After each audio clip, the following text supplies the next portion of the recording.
That's pretty impressive. You're the robot. Yeah.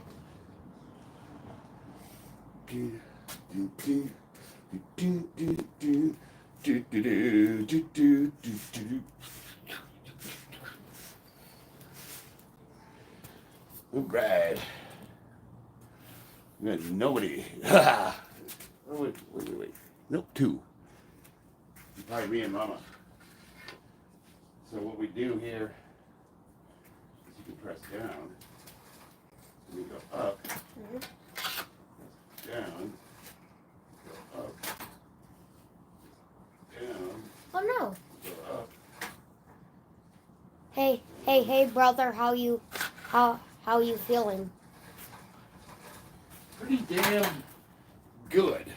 Limited, but good. I'm gonna try some stuff. Things. Steven, Semper Fi, brother. Put Jarhead in the house. Get my computer. Maybe. I wonder if I could. So you can do left-handed, right? So you can still do. Do you want me to go get my control sword? I want to get the real swords.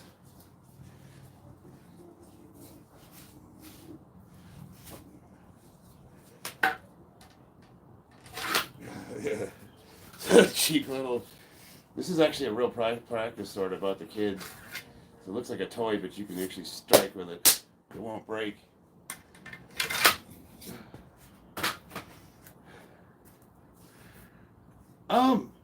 Yeah, dude. So check this out. Where's the scale? Yeah, this is. I'm kind of wondering if maybe I was overtraining because what would happen a lot with the guys, like when we were playing like sports, and they'd be going all season, and then when the season breaks, and they'd stop working out, and what would happen, especially with like the linebackers or the linemen, the guys that would lift heavy weights, is in like 2 weeks they look like bodybuilders, and it's like they actually had time to rest and their bodies repaired and they recompositioned and they weren't eating so much because they weren't trying to maintain that weight.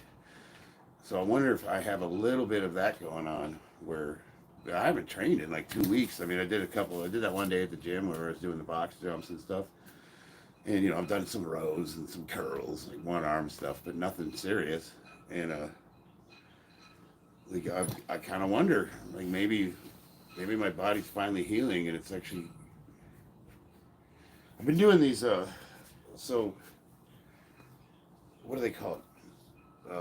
Not polymetrics, isometrics, where you squeeze the muscle as hard as you can for like 30 seconds. And it's like really just harder and harder and harder till it's like feeling like it's gonna rip off the bone. Just focus on going harder and do it for like 30 seconds. And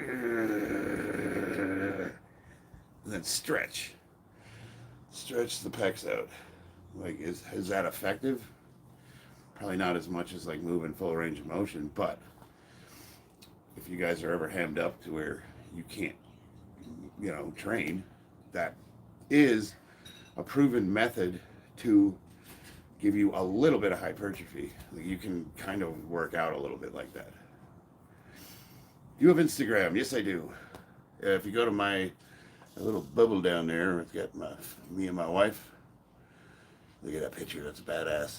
Click on that. I'll take you to my page, and then like right under our banner, the first thing about me is my Instagram link.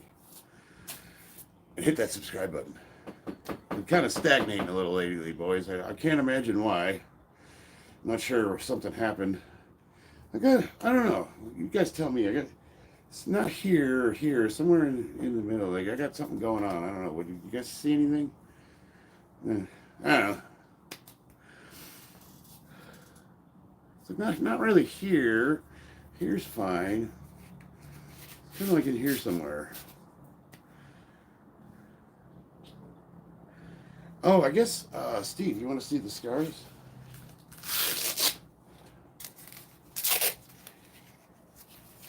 I can do that. I just got to be careful. My wife came up with the idea of using my deadlift socks. I think I might still. There's not. Oh, ow! I'm not supposed to straighten it out. Gotta be careful. Physical therapy. They have me going here to here. That's it, right there. And then I'm supposed to use my own, not my muscles, but my force to supinate. And then I can rotate back on my own, but I have to supinate with my hand. So that's my physical therapy. And I'm supposed to keep it at a 90-degree angle. They got you guys can see, they went in here and here. And they take that tendon and they drill a hole in the, what is that? Not the ulnar. My wife could tell you. She's an anatomy expert. But anyway, they drill a hole through it, and they stitch the tendon and put it through the hole, and it's got like a metal, like a peg on the end of it. That is, the hole is as thick as the peg. So when they put the peg in, and then they turn the peg and it marries up, so it latches onto the bottom of the bone, and then they pull it tight, zoop, and it sticks the tendon in the bone. Because it's halfway drilled to the size of the tendon, and then they either sometimes put a plastic screw in, which locks the tendon into the bone, or they double stitch the ends of the tendon and the muscle, and they drag that in there. So when it's healed, it will actually be stronger than it was before. And I found out that Jay Cutler had the same surgery done, and he won Olympia the next year. So, this tendon right here, I do have a good prognosis of making it come back as long as I'm careful and don't do stupid shit like I just did.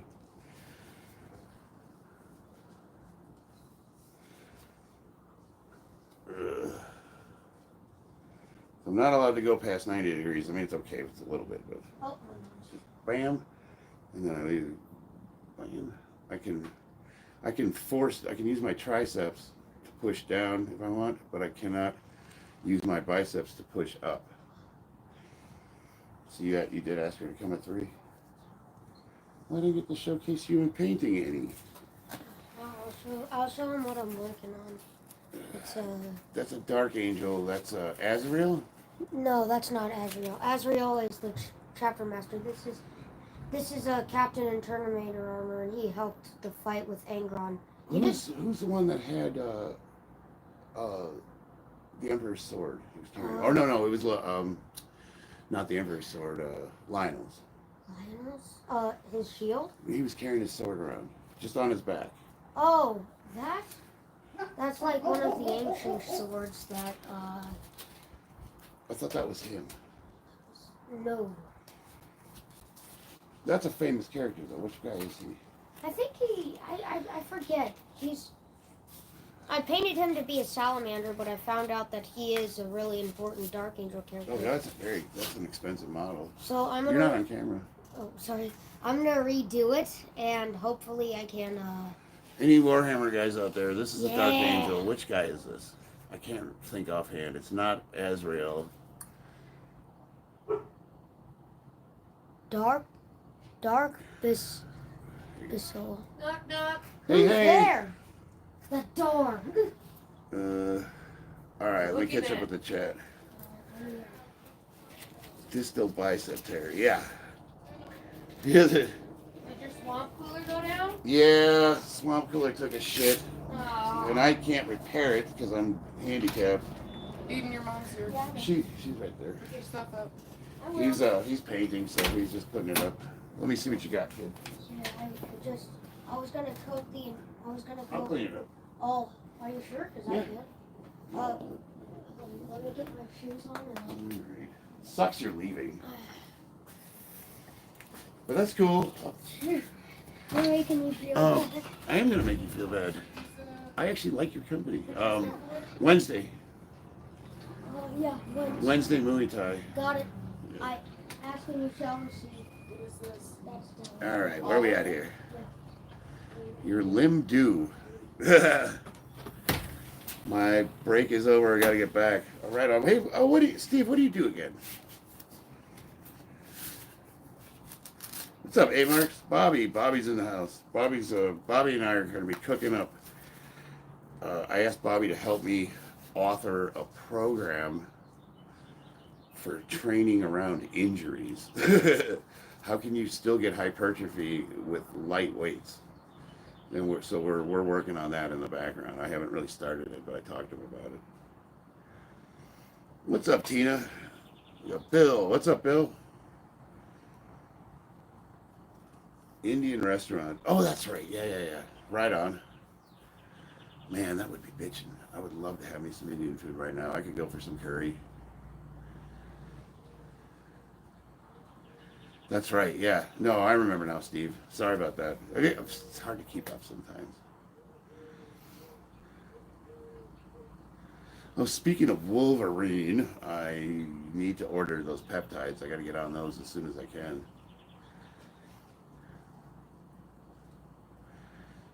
I look pretty good in the lighting, but I feel like I'm losing a lot of size. Love you guys. My father. See you Wednesday. See you Wednesday. Do you want to do sparring on Tuesday? We could try. I do have to stay. It would just be you and me, because Bella's got chest blood. Okay, yeah, sure. All right. After. I don't get back till 4:30. Is that okay? Yeah. I have to stay there. You're old enough to spar with the adults. Yeah, It's fun. Yeah. It's funny because he's very short for his age, so he was too strong for the kids that are his size.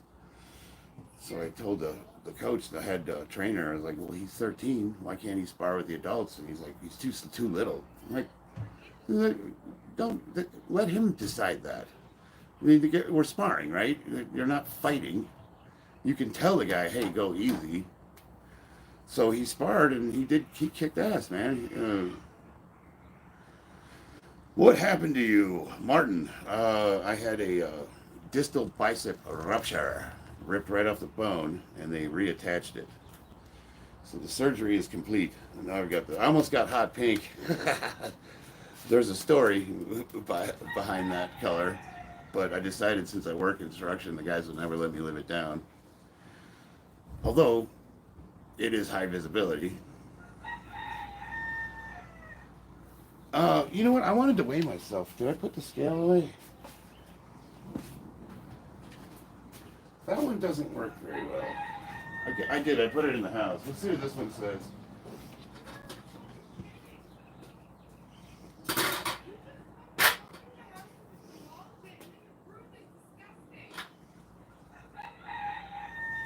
So this one says 225. That's right about where I was weighing right before competition. And I haven't put on any weight. Give me a second. We're having an issue in the house. Everything okay? What's going on? What's going on? Just burnt the house down! I am so sick of these responsibilities!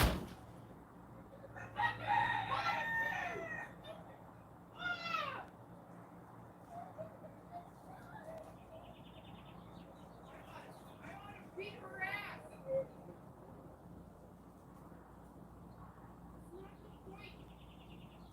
How many fucking times has she done that?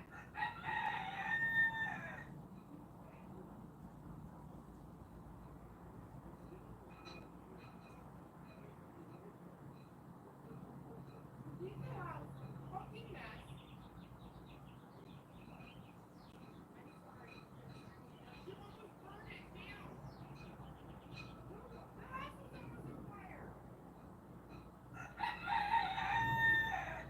The house almost caught on fire.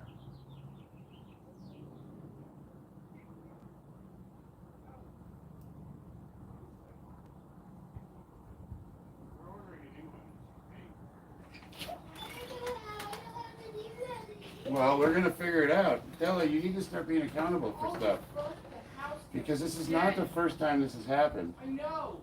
And Mom warned you about this a couple times. Ugh. Well, my daughter almost burnt the house down, I guess. She keeps, whenever she does her lizards, she keeps putting the heat lamps on the couch when she opens the cage up. And then she walks away and just leaves it on there. And it melted a hole in the brand new comforter that my wife just bought. She just bought it.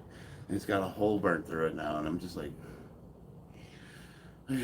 kids, man, you just can't have nice things. You just can't. You cannot have nice things with kids. You just can't. Whatever you have that you like, that you think is precious, you need to lock that shit up, put it in storage. Forget about furniture. My kitchen table is a veneer that when I bought it, I sanded it down and polished it, and I made it perfect. And they kept dumping water on it. They leave cups of water, and the cats would knock them over. And I just kept asking them, would you guys please stop leaving water on the table? The veneer's peeling up. There goes $1,000. You know what I mean? Like, I can't replace the table. Every seat is stained. The couch it's like, we found like old food in the cushions, and it's just rotting. It's like, yeah. I love them. They're your kids. What are you gonna do, right? Hey, what's up, man? Runner boy. I was watching your video earlier, but I was driving, so I couldn't comment. You're squatting. Is everything okay with them? Yeah, she almost burnt the house down. So my wife was super pissed because she literally just bought that comforter. Like, it just came in the mail like a week ago, and it looks really nice. It's a really nice looking comforter. You put it on the couch, spread it on the cushions, and it really ties in the carpet and the curtains. Now it's got a big old burn hole in the middle of it. It's like, how big are your biceps? I don't know. I've never measured them. Big enough, I guess. I feel like my arms are shrinking. As a kid, I used to break my dad's power tools. Yeah. I can't get my type box, and I do. Because I get my type box, and I do. I'm not sure I understand, Sarah. Max bench. Right now, fuck if I know. Christian, steroid. That's profound. Actually, I'm not right now. I'm not on anything. I haven't been since the surgery.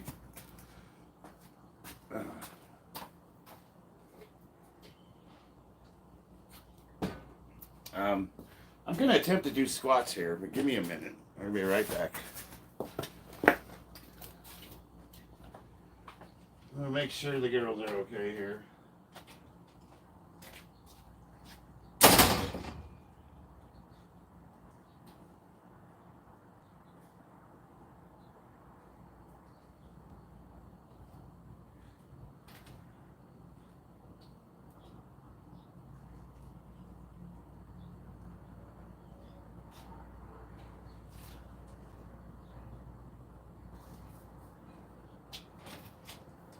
All right.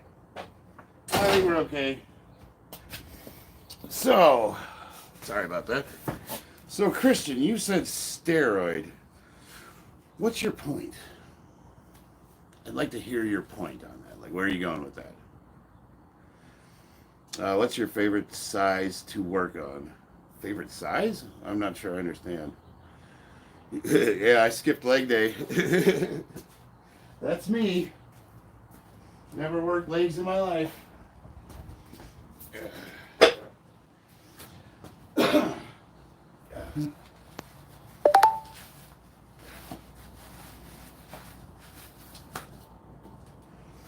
If you go to my page, if you click on that little bubble down there, my opening video is me squatting 3.5 times my body weight and breaking a national record. No, state record.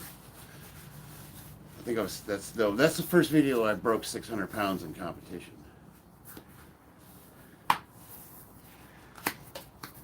Mason, just so you know, I probably squat 2 or 3 times more than you do. It's funny, you're gonna say I skip leg day and you'll never come close to what I work out with. Although I don't know how much I can do with this thing on my arm. So I don't know. I'm gonna see if I can get under the bar. And I'm gonna use the camber bar because it's a little easier.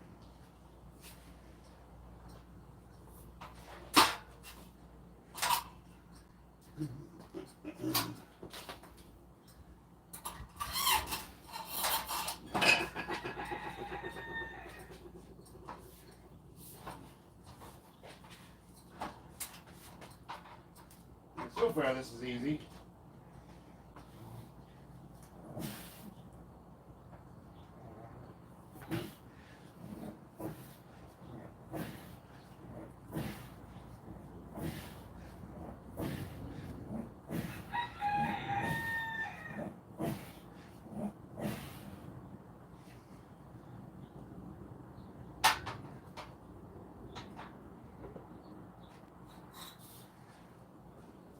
Okay, I think I can do this.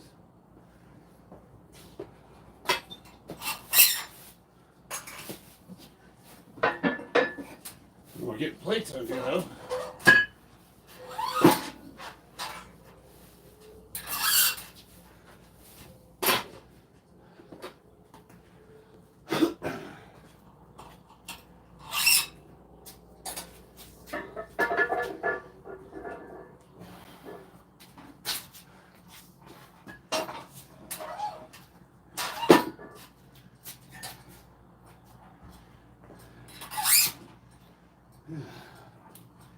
So far, so good. No, I know, Mason. You're good. You squat 340 at 14? That's really good. That might be national record territory. MLS Jahab, what's up? Got Teesrow. Damn. 500 tests a week. No, good Lord, no. I'm 50 years old. That's tried less than half of that. Jesus, 500 a week. Try to try lightweight training this workout. Are you suggesting the forever sequence, Bob?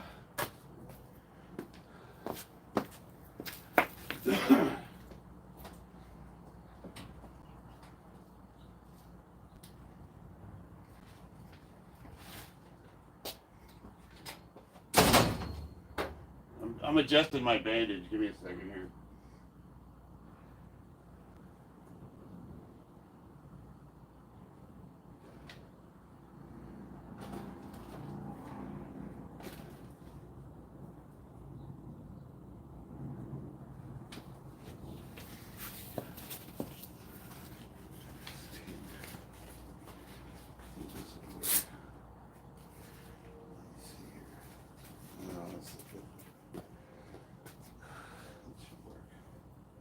I have to make sure I can't bend this elbow. And I gotta be real careful when you get the bar locked in your back. It puts a lot of pressure. So if the bar puts too much pressure on my arm, I won't be able to go heavier. So we'll see. So far, so good. Credence, what's up? Semper Fi, man. Just maybe just high rep sets of lightweight. Yeah, I'll put a few plates on there just to see how everything's working. What happened to my arm? I had distal bicep tendon surgery. They reattached it. It popped off the bone. So I put it in the pinned comment. And they fixed it. And now it's rehab time.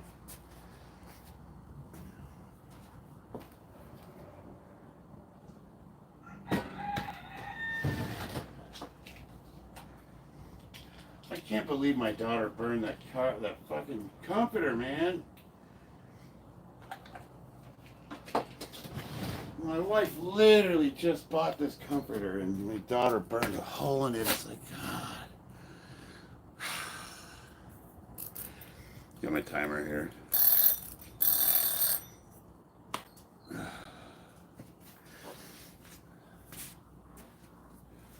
Kids destroy everything.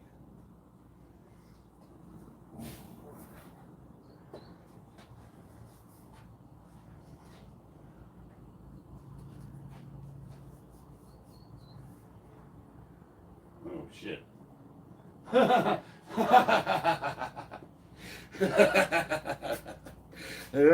can't do it. Shit.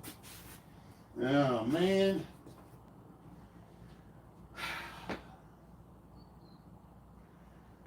There's gotta be a way to do this. Think. Think.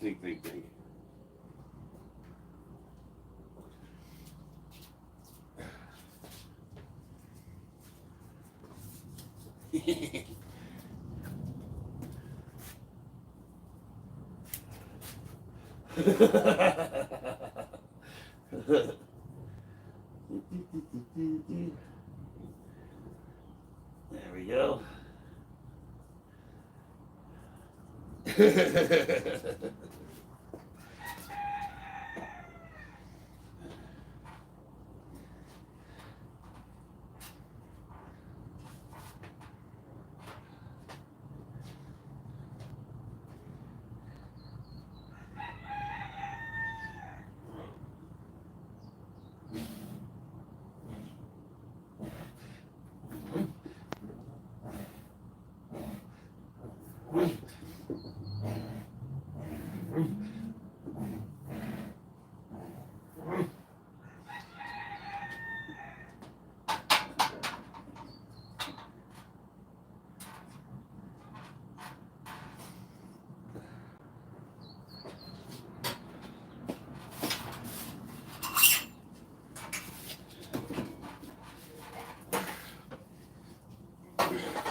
Just in case I need to bail.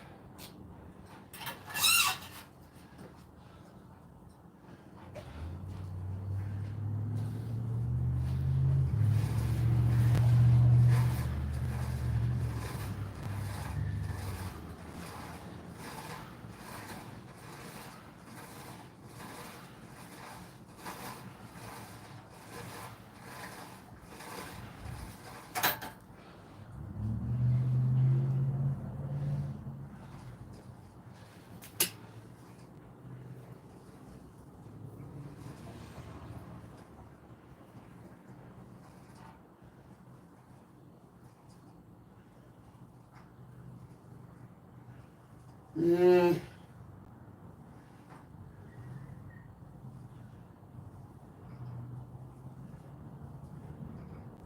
That's about all I can do.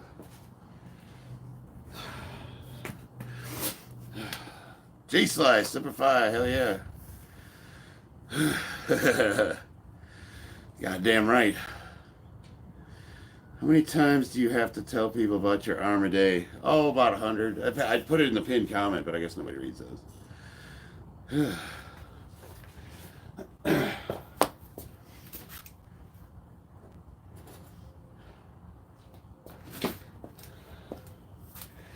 The big thing about rehabbing an injury is you have to listen to your doctor. He gives very specific instructions of what you can or cannot do. But you cannot be afraid to get back in after it and start training. You know what I mean? Like, you can't just sit around. Oh, let it heal. I mean, that healing's a process. You know, I've had 3 or 4 major injuries, so this is nothing new. This is not the first time this shit's happened. How much will it take for you to recover? We're looking at like probably about 6 weeks in this thing, I'm thinking. And then 3 times a day I take this off and I have a little routine that I have to do where I say, supinate my arm, and I have to press it up to the shoulder as much as I can. I can't use the muscles. I have to manipulate it with my good arm.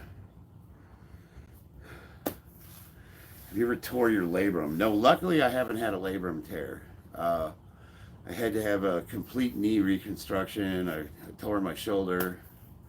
My back went out. I had to learn how to walk again. I lost the use of my leg. That was a pretty major one.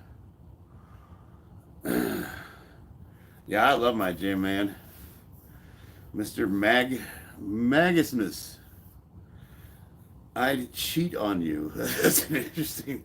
My bicep tore off the bone, so they reattached it. I'm a bionic man. I'm now a cybernetic organism, living tissue of a metallic endoskeleton. Yeah, the back was brutal. I still have issues with it. To this day, I have issues with my back. But like not training doesn't help it. You know, if I could sit around and do nothing and it actually gets worse. That being said, I still have to be careful. Like I can't just like, man, you know what? One thing I've learned is any lift can be your last one, and it doesn't even matter if it's heavy or light. You know, we had a guy on a job site, and he had the same surgery I had. He tore his distal tendon, and he picked up a 30-pound piece of steel. Not even heavy. Groceries are heavier. Gout or arthritis? No, I don't have either of those. Well, I'm 50. I'm sure I have a little bit of arthritis. I mean, there's just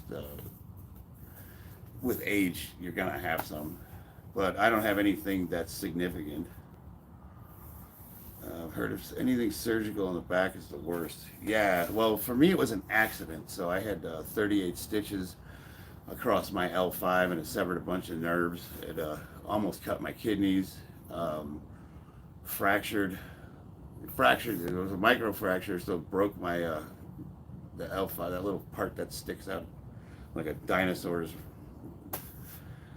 Think about writing a book. Yeah, I do. I like to write. I write a lot, actually. I haven't lately, but I used to. I got a Quora page where I used to write a bunch of stuff, like mostly political, like Second Amendment, you know, constitutional crap. Life is full of accidents, you know. Fair hat. I mean, I don't know. You can go live in a hole if you want, but I mean, I know people that have never trained a day in their life. They got in a car accident and they can't walk. You know what I mean?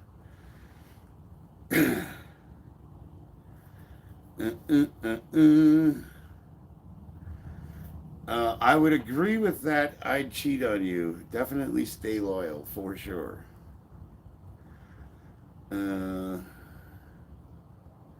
Stretching is super important. I can almost do the splits. What's up, Anthony? Anthony.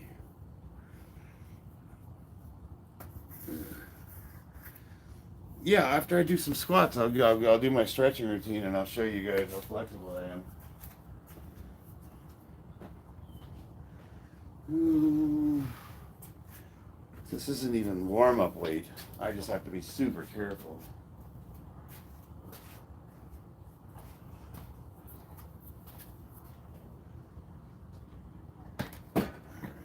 All right. Just gonna get my belt on.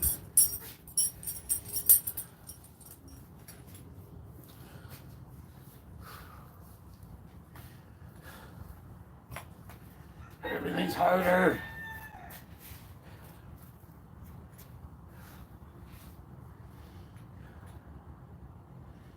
What'll have to do? That rooster's fucking annoying, man. He just doesn't shut up.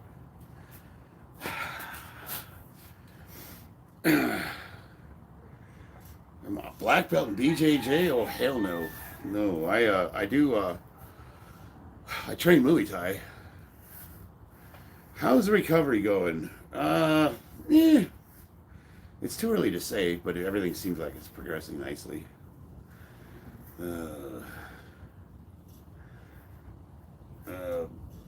Yes, oh yes, I'm gonna look that up. PSOAS.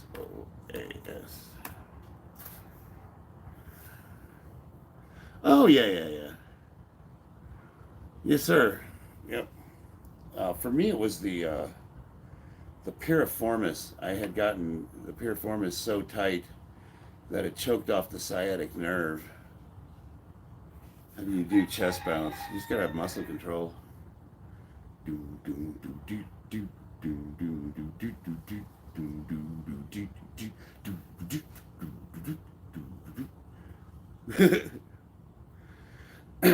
Were you force recon? Fuck no, Tony. I was artillery.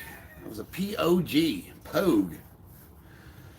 Do you think the high bar might be more comfortable on the arm? Well, that's why I'm using that camber bar.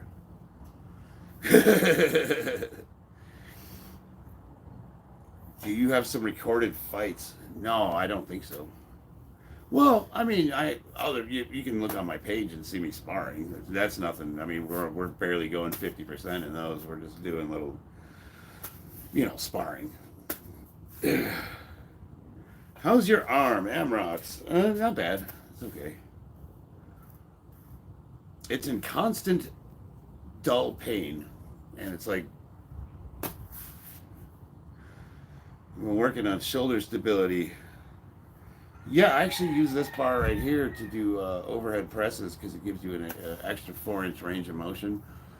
You can accomplish a lot of that with dumbbells, but for me, I just like barbell because it keeps the thing that's beautiful about barbell lifting is if you have any imbalances, barbells will iron them out. And if you think about it, like say one arm's stronger than the other, you're only gonna be able to push as strong as the weakest arm, so you'll eventually balance out. Do I take Perk 30s? No. They gave me oxycodone for when I left the hospital, but I'm not taking them. Any tip on calves? You are asking the wrong guy. I don't work calves at all. I mean, I do train them, but I don't do anything special. Mary Jane, no, I can't smoke the weed, man. I'm in sobriety. I gotta stay sober. So it's called suck it the fuck up and take Tylenol.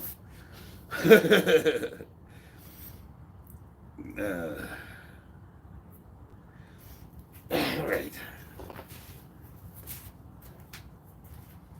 They actually told me not to take any anti-inflammatories. I can't take Celebrex, I can't take Motrin, I can't take, what's that other one that you rub on that starts with a D? I'm not supposed to take any anti-inflammatories.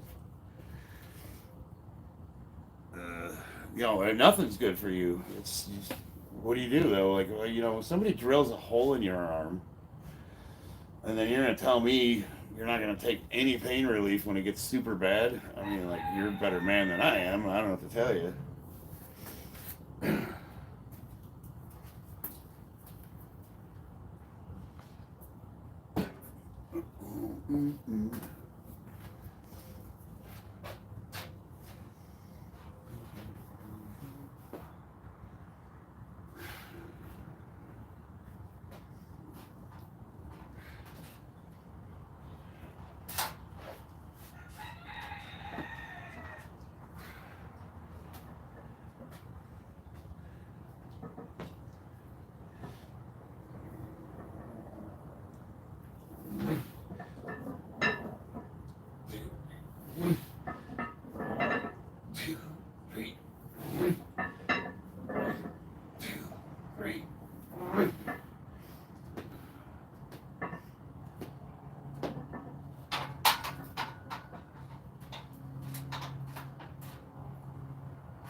Thanks, Jay Slice. Thought you were a boxer or fighter in some small fighting companies. No, I train boxing and I train Muay Thai, but I haven't done. I'm 50 years old. I haven't done a sanctioned fight in 20 years. I mean, back in the day, I did kickboxing and I did some boxing.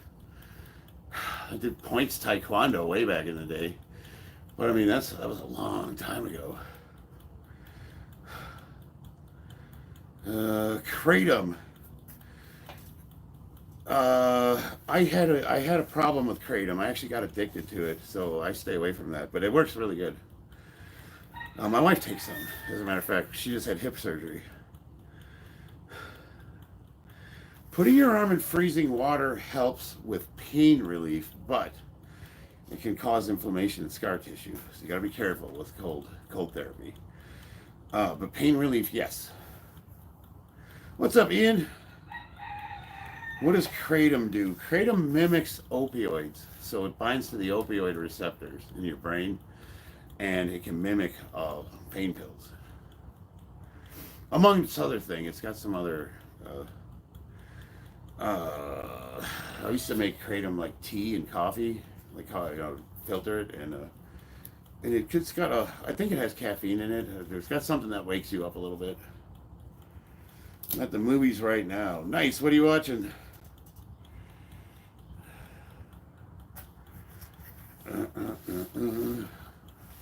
Mariana Viesca says hi. What's up? So it can help with pain. I thought it helps with energy. Seems like it does a little both. And they have different strains of Kratom. There's some that are a little more like jello-y, makes you mellow out like weed. Brave New World, Captain America. Any good? It didn't look that great to me. It looked a little preachy. But you just got to be careful with Kratom because it is addictive. You know, people are like, it's all natural, it's a plant. Yeah, okay, cocaine is a plant. You know what I mean? What happened to me, this is what happened to me. I started taking Kratom, and after about a year, I was spending like $500 a month on it. And the withdrawals are worse than heroin. So I had to check myself into a rehab to get off of it. Now, I belong to a Kratom forum because I used to take it as a pre-workout, and it's great. It's awesome. It does a lot of good stuff. But if you're addictive, if you have an addictive personality or you have a problem with drugs, people substitute that for street drugs thinking it's going to be like a cure. And it might help you get off of opiates. That's great, awesome. But the problem is it's just as addictive, and after abusing it for a year, the withdrawals are just as bad as heroin. So you got to be super careful.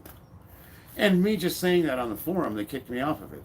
You know what I mean? They're like, I was like, look, I'm not saying it's good or bad. I'm not saying if you use it, you're a bad person. I'm not saying it's not useful. I think my wife takes it for pain. I think it's great. I think it's way better for you than pain pills. It's better for the stomach. It gives you a little bit of fiber, perks you up. Awesome. But just understand that there's no such thing as a safe substance. And if you abuse it for long enough, you're going to have the same problems if you're taking drugs. That's all I'm saying.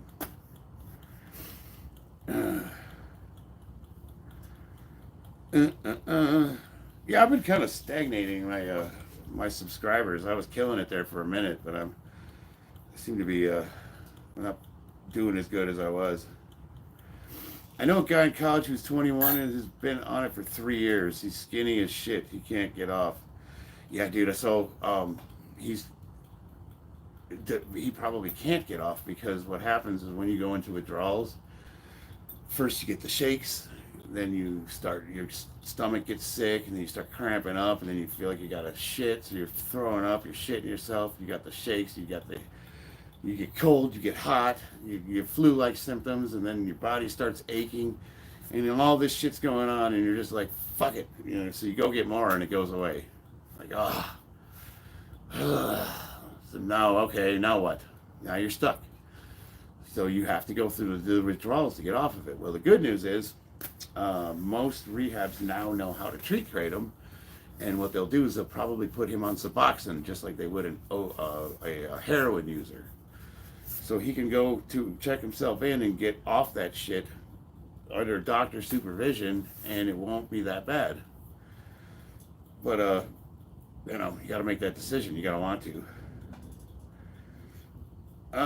No, everything's worse than weed. I don't think I've never known anybody that, like, I knew a couple people that were psychologically addicted to weed, and they couldn't. They smoked a lot. Oh my God, a lot. But I mean, for the most part, weed. I don't smoke weed. I don't mess around with it. But I've never really. I don't see that as a dangerous substance. I think it can be dangerous if it turns into a priority in your life, because it does kind of take away your ambition. You know what I mean? Like, you don't care about stuff.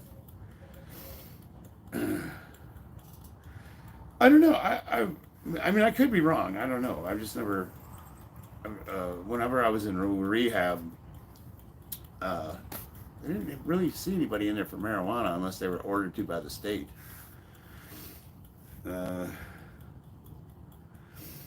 What if Eric Kanevsky do a prank that he dressed like you and act like you in public? I'd be honored.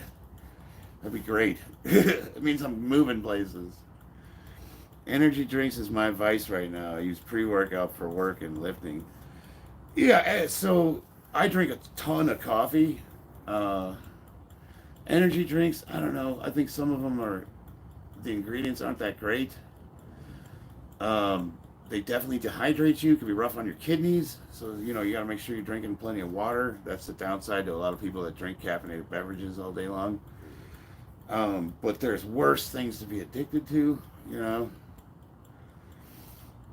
If I was you, if you think it's a problem, I would just start tapering off, try to replace it with something.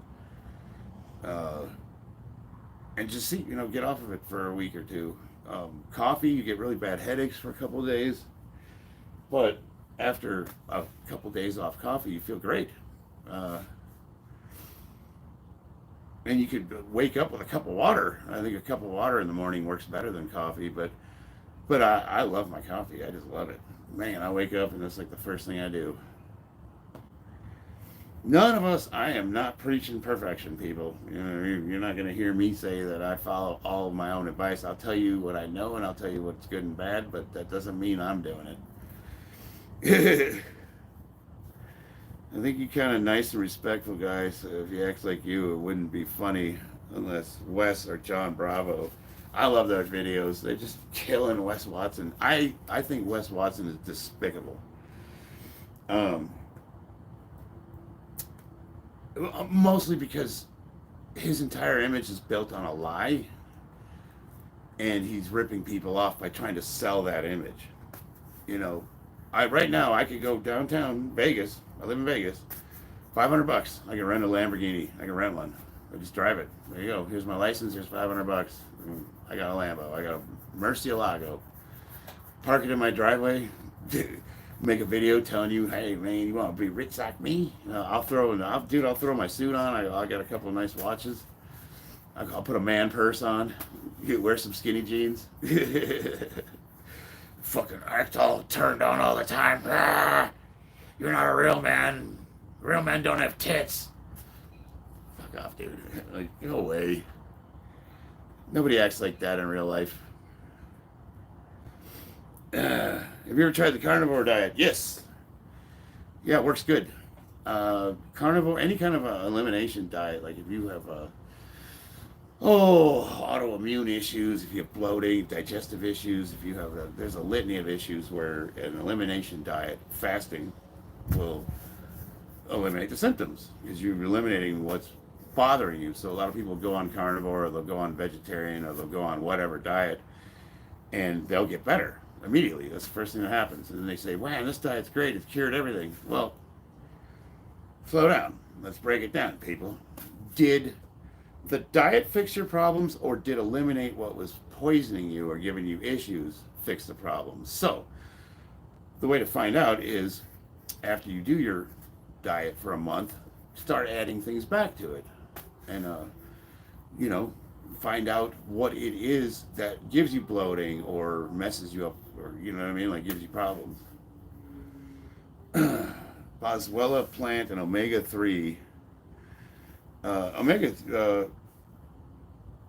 You definitely want omega-3s in your diet, but a lot of people, they had a study that came out where they found out that people were overtaking fish oil. They were taking too much. Let's see, Seems Watson scanned his own fans. Yeah, dude, he's just Wes Watson. I actually challenged him to a boxing match, but he never responded. So I mean, I didn't expect him to. But I said, "Come to Vegas, brother. Let's get in the ring for a few rounds." I'd love to get in the ring with Wes Watson. Where's your paperwork? Yeah, it's up my butt. What steroid cycle are you on? Right now, I'm not on any, believe it or not, I'm not on anything right now, J-Mac, because I just had surgery. Obviously, that's going to change. Yeah, and you can come off stuff, and it's still in your system for a few weeks. You know, you don't just like, you know what I mean? You don't just lose all your gains in a week. You will notice, depending on what, you know, like if you're one of those guys that's blasting a ton of shit, you're going to notice a big strength drop. And like I was not on that much to begin with. And I need to get back on testosterone anyways because I'm 50 and like that's not a good thing to be depleted of that.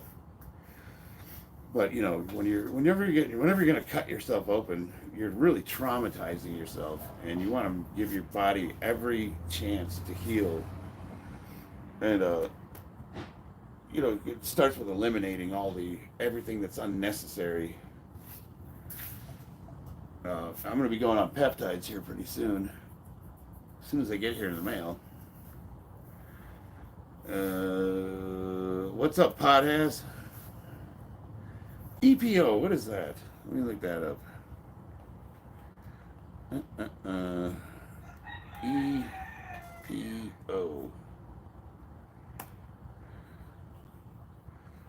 EPO. EPO. Protein glycine secreted mainly in the kidneys. Response to, let's see. So, known as erythropoietin, is a glycoprotein cytokine secreted mainly by the kidneys in response to cellular hypoxia. Okay, so that's a lack of oxygen. Hypoxia, or is that over oxygen? Hyper is over, hypo is less. So hypoxia is the deprivation of oxygen to the cells. It stimulates red blood cells production. Okay, fair enough. In the bone marrow, low levels of EPO around 10 MU per ml are constantly secreted in sufficient quantities to compensate for normal red blood cell turnover. So I'm guessing if you take EPO, if you add that endogenous or exogenous rather, it's going to cause your body to create more red blood cells, which is then going to give you more oxygen. It's going to make you be able to train longer, and it's going to make you stronger. Am I correct? Does that sound right? Peptides are beautiful. Did Russia attack? Not to my knowledge. I haven't been keeping up with the news the last few days. I got kind of sick of it, to be honest with you. These fucking liberals are out of control, man. I can't even watch the news anymore. I'm just like, oh.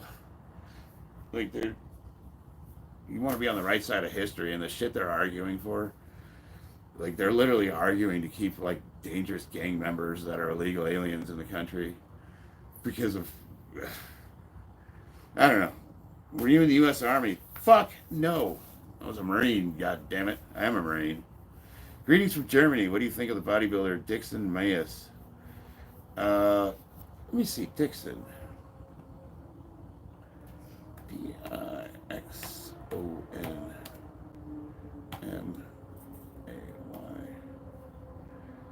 Bam. Let's see. Images. That is not a bodybuilder. It's the wrong Dixon.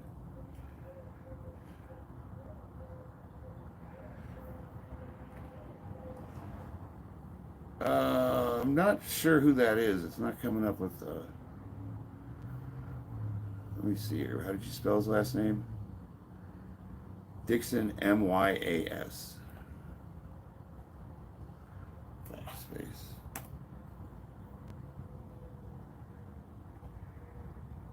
Yeah, and I'm not coming up with anybody. I'm not sure who that is. I'm not really. I'm not a bodybuilder. I mean, I do follow bodybuilding, but not religiously.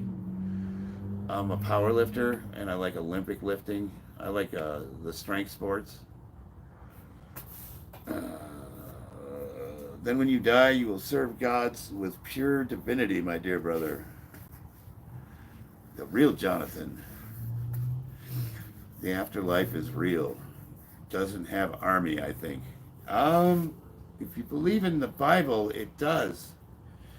We could get into that. Hope you had a good workout. I'm kind of in the middle of it. I'm just farting around. High energy ape. How's the recovery going? Pretty good so far. I'm just trying to see what my limitations are, what I can and can't do. I don't know about the Boswellia plant. I love peptides. BPC 157, TB 500. If you can get them sourced from a good place, they work wonders. Especially for this kind of a surgery, perfect. More of a Pepsi guy. Yeah, Pepsi or Coke. I gotta go with Coca-Cola. I don't drink either, but if I had to pick one. Strength versus aesthetic argument. People transition from one to the other with age. Yeah, huge anus. You got a good one, buddy. Mike Menser. I think Mike was an outstanding bodybuilder, and I think that he was onto something, but he had a very incomplete picture. If you look at my training over the last 3 years, I did a lot of high intensity training, which is essentially Mike Menser one set to failure. But we had to have blocks where we added in high volume for conditioning, and then there was like a peaking block for, if you're a power lifter, you got to be able to handle those heavy weights. So the one set to failure is great for the bulk of your training, but there's got to be periods in there where you do conditioning and things of that nature.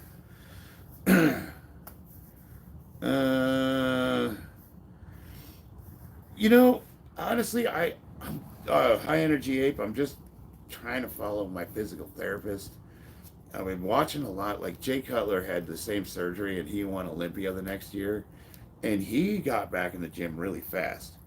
But even he said, make sure you follow your doctor's instructions. You want, especially in this crucial time where it's got the highest potential of failing because of it's still healing. I want to take great effort to make sure that I don't put any strain on that tendon that's unnecessary. Was Mike Menser addicted to cocaine? I really don't know.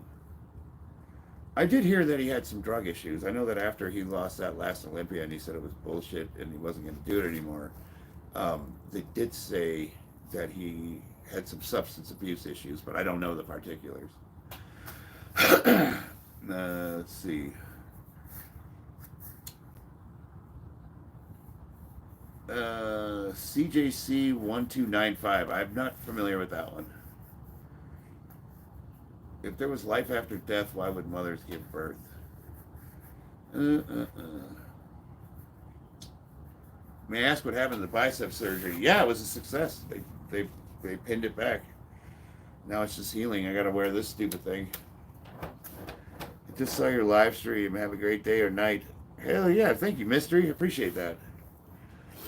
Yeah, it's done. It's now I just gotta do it. My doctor tells me to. How old are you? 50. 50. 50. F-I-D-D-Y. A high energy ape, I gotta be honest with you, like, like, I have good common sense. I know what I'm supposed to do, but I'm chomping at the bit. I've been going nuts, like just sitting around doing nothing, and it's just pissing me off. Can you see your six pack? Hold on, get this belt off. I'm kind of handicapped here. Ugh. Oh, ow! Right in the shin. Oh, that hurt. Let's see. Get the lighting good. It's more of a 4-pack, really. I don't know. Big old gut. Oh. Ow. Ow, that hit me right in the shin. That hurts so bad. What is it, the Family Guy?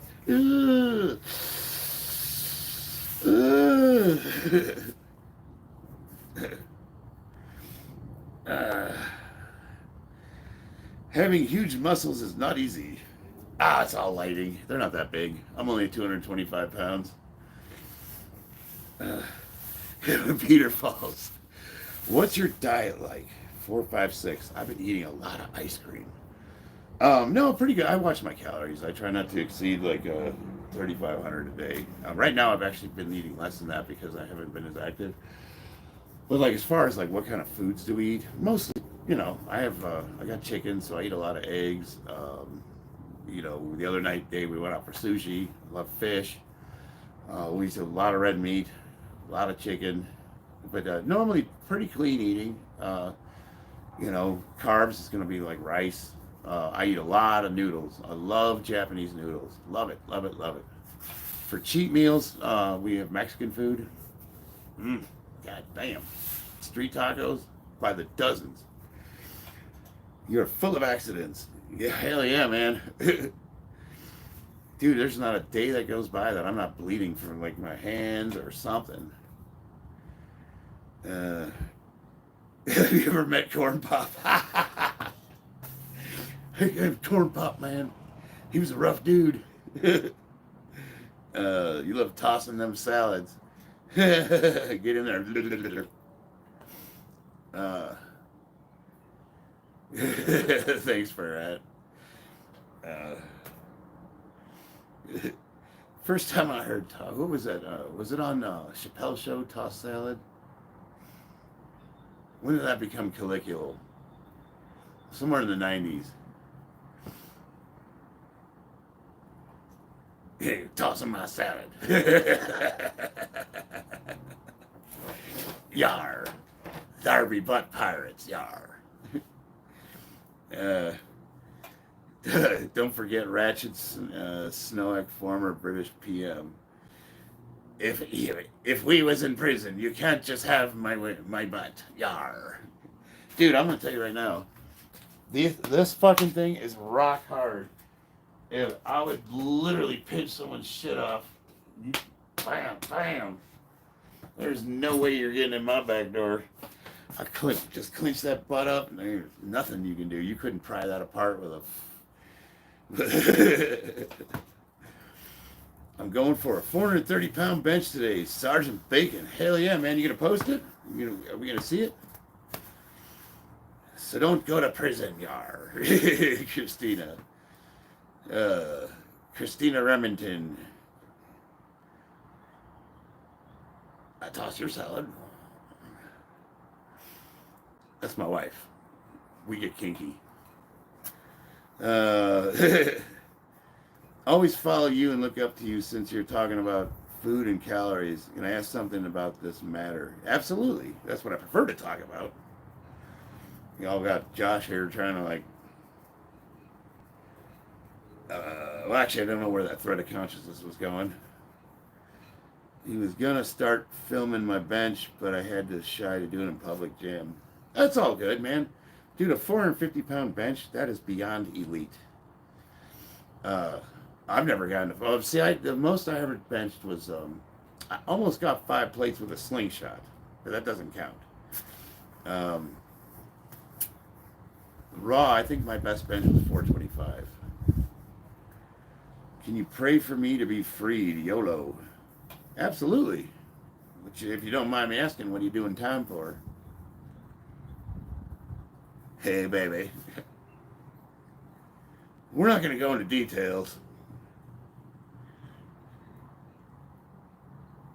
You know, let y'all use your imagination, I guess. Robberies. Oh man, that's what I got arrested for. That was luckily I was still a minor. We were breaking and entering in houses and cars and shit. My dad was a police officer. That didn't look too good. He was pretty pissed off.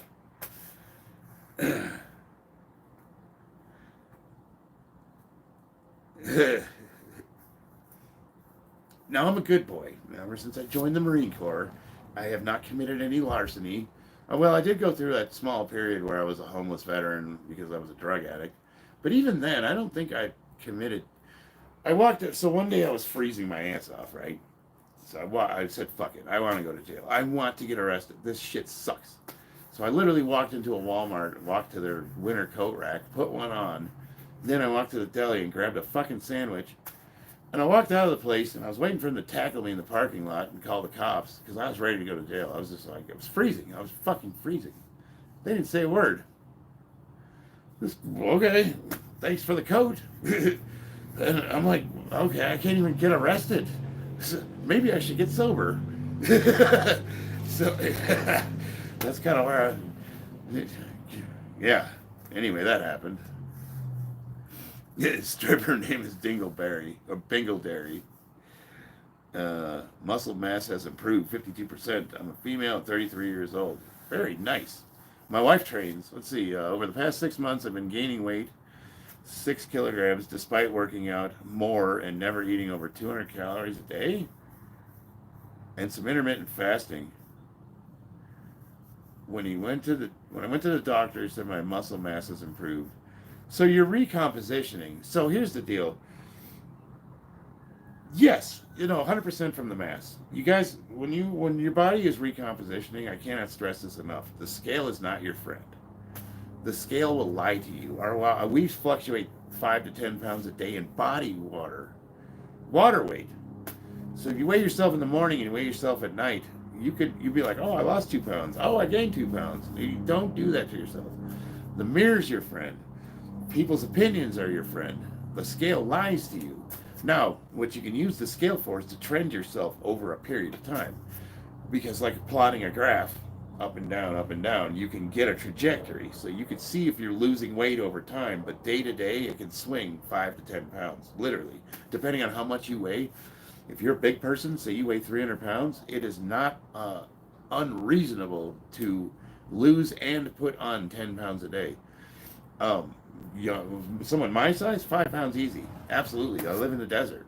I go to work, I could lose 5 pounds of water weight. I would say, now, you being a female, I don't know if 1,200 calories is adequate.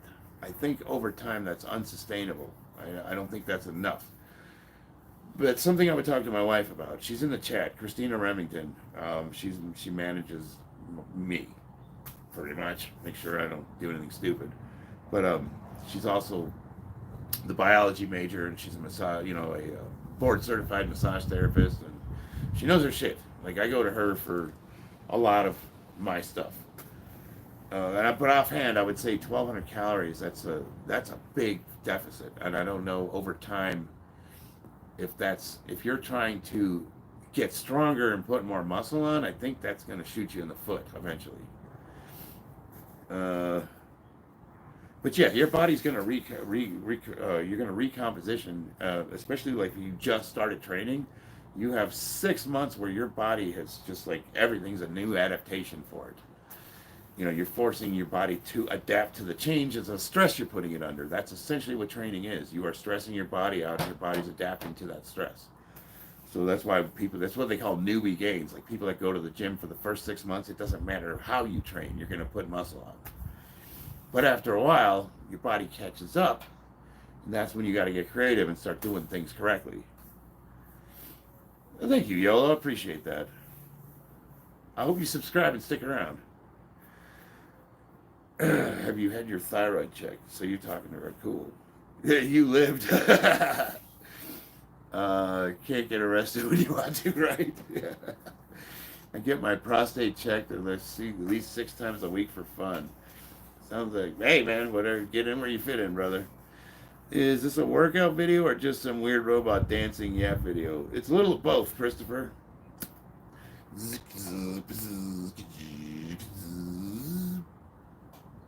We do the sprinkler.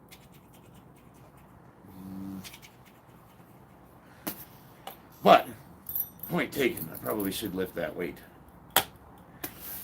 Amazing, thanks a lot. It's a lot clearer now. Christina, I've had it checked because I thought there might be hormonal issues, but there weren't. You said you're 33. Something you definitely want to keep your eye on. Christina's on HRT. She's 4. I don't want to say your age. I'm not going to say her age. We'll just say she's at the appropriate age to possibly be on hormone replacement therapy, perimenopause, and which is a term I had no idea existed until she told me about it. And I would not be the one to try to give any advice on that situation, but I did suggest to her, this man, whose life was vastly improved by exogenous hormones, at the age of 46 or something is when I started using them. I thought to myself, can't they do this for women? Like, why don't they? And as it turns out, they do. They have women hormone replacement therapy, and I think that it can work wonders. As we get older, our body stops producing things the way it's supposed to. Shit just starts breaking down. You might be genetically blessed to where you can go well into your 60s, 70s and never need anything. Or you could be one of the, bell curve people like the rest of us, and right around 40, you start declining. And I think modern medicine's wonderful. Now, I always say as a caveat, anything above what the doctor prescribes you is considered a cycle. Because people say, well, I'm just on TRT, a little testosterone, I'm taking 200 a week. And I'm like, yeah, I don't think your doctor prescribed that, but is it a tiny cycle? Yes. Is it going to harm you? Probably not. But, don't lie to yourself. Are you a professional? I don't think I'm a professional anything. I could do, if you give me enough materials and tools, I'll build you a fucking house from scratch, foundation up. I can work on vehicles. I'm an artist. I lift heavy weights. I've been in commercial construction for 20 plus years. Am I professional? Yeah, I guess so. I don't know. Do you think Bulgarian splits are any good? Yes, I think that any variety of split squats are good, but Bulgarians are really awesome, especially for hitting the quads. And they also will stretch out your rectus femoris, your long quad head, which is very difficult to get hypertrophy at the hip. The iliac crest attachment point is very difficult to train that portion of your legs. I heard pull-up barn houses are good projects. I don't know about those. So I've been to the gym 3 years, and I'm going to call you GG. Bought my bench PR from a 135 to 315. Nice. That's fucking awesome. But despite the strength, my chest won't grow. Any tips? Yes. See this bar behind me? See that little bend in it? That is a camber.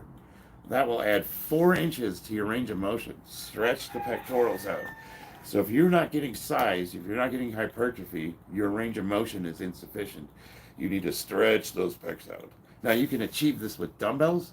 A lot of guys like to do the cable flies. I don't think the cable flies are adequate for the amount of weight. I think you get more bang for your buck going heavy. But that's really what it is. So you've got the strength. That's awesome. Now we need to give you some love, and you're going to increase that volume and stretch those pecs out. You might want to slow that tempo down. You know what I mean? Like, nice 1, 2, 3 count. Bam.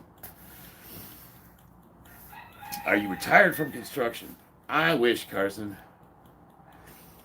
No. I made bad choices. I don't know when I'm going to retire. But, I don't know. We're also kind of setting ourselves up pretty good for the future. I got steelworker pension coming. I got the VA pension. I got the 401k. We got the equity in the house. It's like, yeah, we're getting there. I can still sit my butt on the corner if I need to. Someday maybe YouTube will pay me what I'm... I actually do make a little money off of YouTube. I make just enough to cover my training costs, so that's kind of cool. You don't see men like me, or real men like me these days anymore. You know, this is what I noticed. A lot of guys my age that are on YouTube are... They're trying too hard to sell an image that they can't live up to. And that's like the first thing is like, what are they trying to extract from you, the audience? And I kind of wish I could, if I was going to monetize, if I was going to sell something, it would need to be useful, and it would need to be something that I use. But right now, it's like, I don't, people ask me for training advice, I don't charge them for that, I don't consider myself a trainer, I'm just a fucking meathead in his garage. Do you think I need a couch to get into Olympic lifting? A coach, yes. I would suggest one because it's very technical lifts. I tried to learn them on my own, and it's not to say you can't. They have excellent YouTube videos, tutorials. I would suggest highly Zach Tellender, his buddy, what's that kid's name? Runner Boy. Are you still in the chat? What is that guy's name? Your Irish buddy. There's good tutorials to get you started. Even the starting strength guy, what's his name? That fucking idiot. Why can't see when you turn 50, the first thing that goes is your ability to recall people's names. God damn. I can picture his face and I can't think of his name. But they'll show you how to do the lifts. The problem is, if you have any hitches in your giddy up and you cannot mimic what they're doing in the videos, it can be very frustrating to try to correct yourself. And if you have a coach, somebody that can sit there and watch you do it, even if it's on video, maybe it's a matter of moving your feet out so you clear the impingement in your hips so you can squat to depth. Maybe you're not getting your knees over your toes far enough so you can get under a snatch. Maybe it's the way you're throwing the weight up. You know, it could be a million different things. Having a coach just makes that so much easier to overcome those obstacles. And one thing I learned the hard way is if you're going to get into either powerlifting, Olympic lifting, CrossFit, strongman, whatever, learn the lift before you go heavy. I did not. I was one of those idiots that ego lifted, and I loved it, and I still do. I want to put as much weight on the bar and show off to a bunch of people that don't give a shit. And I want to hurt myself a bunch of times, and it was completely avoidable.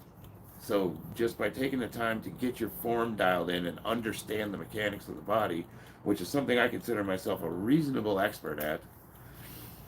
If there's one thing I specialize in, it is in body mechanics, leverages, moment arms, that kind of thing. I haven't been cutting it for me. I'll try that out for sure. Cable flies. Yeah, cable flies suck. I'm going to say it. You can't get heavy enough. Do you think I need a coach to get into Olympic lifting? Yes. If aliens invade, I think this cyborg guy has a good chance against them. I think I like my chances too. Lightweight, hell yeah. I don't think I can go heavy right now, Pronoun. Pronoun is daddy. Nice. Thanks, Gigi. I appreciate it. Thank you, Ben. What's up, King? Zyro, you know what? I did not even think about this. We have a chicken. It's a Polish chicken. He looks like a Rastafarian, and we named him Zyro. You now have a rooster named after you, buddy. How's the back? No, my back is good. It's my arm that's hurting. Jeffrey. Is that Jeffrey? Yeah, Jeffrey. Toxic Venom Padilla. What's your opinion on Eric Bugenhagen? I love him. Eric's one of my favorite people. I think he's a little over the top, and his character is kind of like, he doesn't ever turn it off, but he's funny. He's funny and informative. I learned how to properly cut t-shirts into stringers from Eric Bugenhagen. How many pull-ups can you do? All of them. Actually, right now, I don't think I could do any. Can I do one arm pull-up? Let me see. Kind of comes down to grip strength.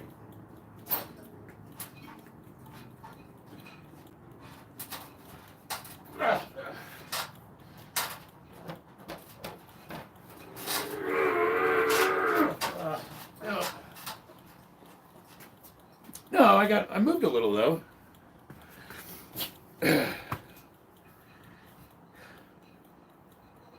Yeah, Zyro, you got a chicken named after you, buddy. I had a little movement in there, right? I got an inch or two. He's not using a cyborg arm.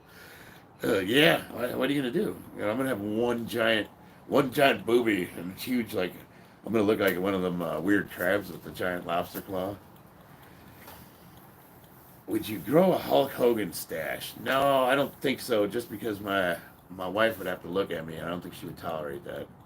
That looks a little rapey. I don't know, babe. What do you think? We get the Hulk Hogan stash going. Maybe put the do-rag on and get. We'll go down and get a Harley. You've been wanting a bike.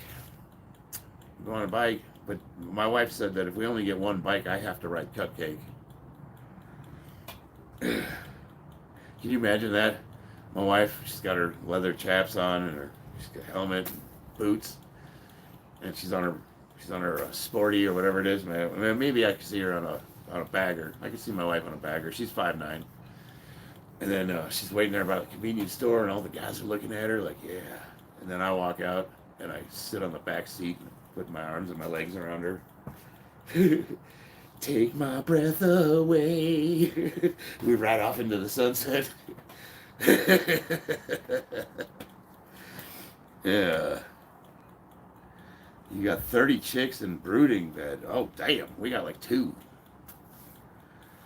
You have 3 hens, Ben? I think we're up to 20. Maybe. Let's see. We got 5 roosters, which is entirely too many. And 19 hens. 2 silkies, 1 bantam, 1 Polish, some Americanas, some Rhode Island Reds, what are those brindle color ones called, babe? The King, the mean rooster, whatever breed that is. Pure protein, hell yeah. Thank you, Bobby, I appreciate it. Yeah, I'm trying to get my subs up, man. I've been slacking. Plymouth Bar Rock, yeah. I would say the Bar Rocks are the majority of the ones we have, right? That's the highest. There we go. Here we go, yo.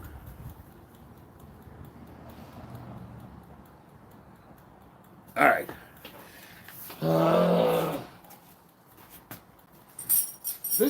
This weight is extremely light for me for squatting. The problem is I cannot put any pressure on this arm. So if it hits my arm in any way whatsoever that's not good, I can't do it. So that's my limiting factor, is how much can I hold on my back. The weight is nothing. Like if I had a belt squat machine, I could put 8 plates on it, on each side. Does your arm hurt? That's not too bad. This thing really immobilizes it. So I can use my shoulder. I can put as much tension on my shoulder as I want to.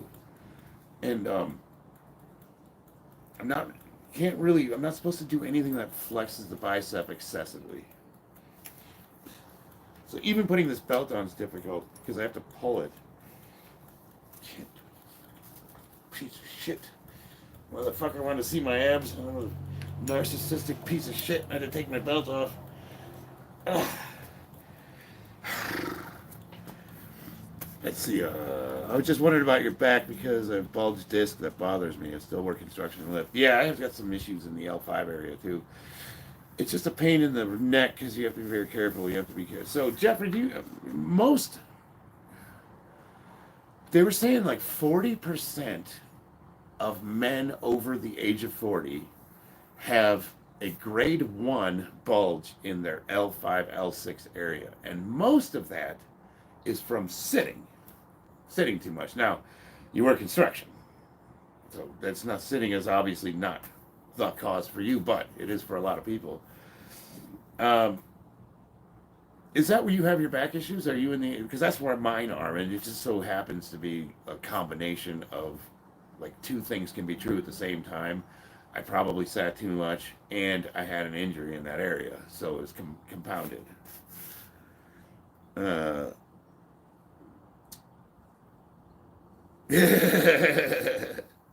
Doing a little weight training now before I rest a few reps of 500 bench presses and dumbbells, 75 pounds. Nice, Samson. You ran 15 miles? Golly, what are you training for, the Olympics? Lord have mercy. If I'm going 15 miles, it's in my truck. That's outstanding, though. That's really cool. Now I can get behind the. So are you saying you're benching 500 pounds? I am. Oh yeah, you're the Navy SEAL. I forgot. What happened to your arm, man? My distal tendon, bicep, popped right up the bone. Reattached. Yeah, haven't ran 15 miles in my life. Yeah, no, I do a lot of sprinting. So I treat sprints like a squat accessory. So we'll go to a park or somewhere, wherever, field. And you pick a distance, it could be 10 yards, 20, 30, whatever. And you do them in sets. And the idea is to beat your time each time. So you run, say, like you time yourself running 20 yards. And the next rep, you try to beat that time. So you can do like 5 sets of 5. Now, if you're all out sprinting, as fast as you're humanly possible, it will build your quads up. And it's an excellent squat accessory. And if you look at like NFL football players, they have these giant quads, and most of them they're short distance runners. They're not going to run marathons. They're not going to run 15 miles, but they'll run, a lightning fast 40. That's the kind of athlete, and like that's the kind of training I'm trying to do. Like lately, I've been doing a lot of box jumps, just because of the arm broken, and I can't get under a lot of weight. So it's like, how am I going to work my legs out in a meaningful way that's actually going to tax them to where they will grow? Well, plyometric box jumps. I mean, that kind of, if you can add weight to yourself, that's great. The body is fragile, but it's also super capable. Arm barred him. I wouldn't tap. Right? I like that, Ben. Just broke that shit off. Thank you. Is it Devin? Devin Hayes? You train every day. I haven't trained in 2 weeks. Normally I try to. So I did actually get it on video. If you go look at my shorts, I have it on. You can watch me do it. Picking up 635 pounds. Around 2.5. I'm running with 2 45-pound weights in my backpack.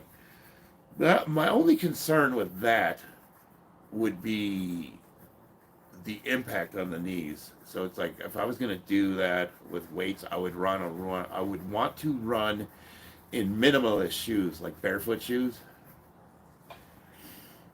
It happens to the best of us. Well, I was watching a video where Jay Cutler had the same surgery and he won Olympia the next year.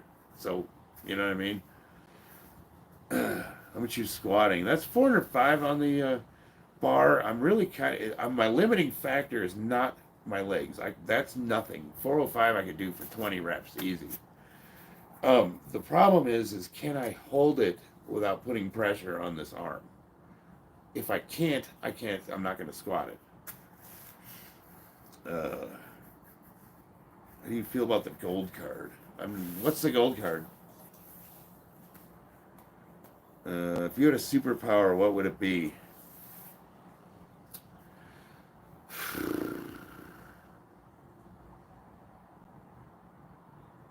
I can achieve all of my goals doing the least amount of work possible. So I can watch more Warhammer and anime videos. Alright, clean the card. I can clean the house in a single flash. My wife walks in and it's crystal beautiful. It's like, what happened? I'm like, I don't know. The gold card that costs $5 million. Is that I don't know anything about it, Adam. You have to tell me more. I tore my bicep. I had my thumb up my butt and I slipped in the shower. No, I was deadlifting. Deadlifting and the gold card. Is that the is that the immigration, like the green card thing? Do you think bad form contributed to your injury? Double A, you've asked me that every stream and every comment for at least the last 4 videos. I'm not going to answer you because it's obvious. You know what I mean? It's like, how many times do I need to say yes? Are you just trying to do that thing where you say, I told you so? You want to tell an elite level power lifter that's competed at worlds and nationals and was ranked #1 in the world and has been training the same way for 10 years that he made a mistake? Are you going to do that thing? Have you ever even been in a competition? Yes, you were right. You told me so, Double A, and you were right. Okay, now shut the fuck up. Did your bicep repaired? Yeah, they reattached it. Yeah, I looked at the video and I was drilling it a little bit. It looked like my arm wasn't straight. I mean, it couldn't have been. It had to have been bent in order for it to shear off like that. And you know what's funny? I didn't have any indication leading up to it. No pain, no soreness, nothing. Like, I didn't have, like, you know how your shoulder hurts sometimes and you're like, oh, I should probably lay off for a week or two. Nothing. You know what I mean?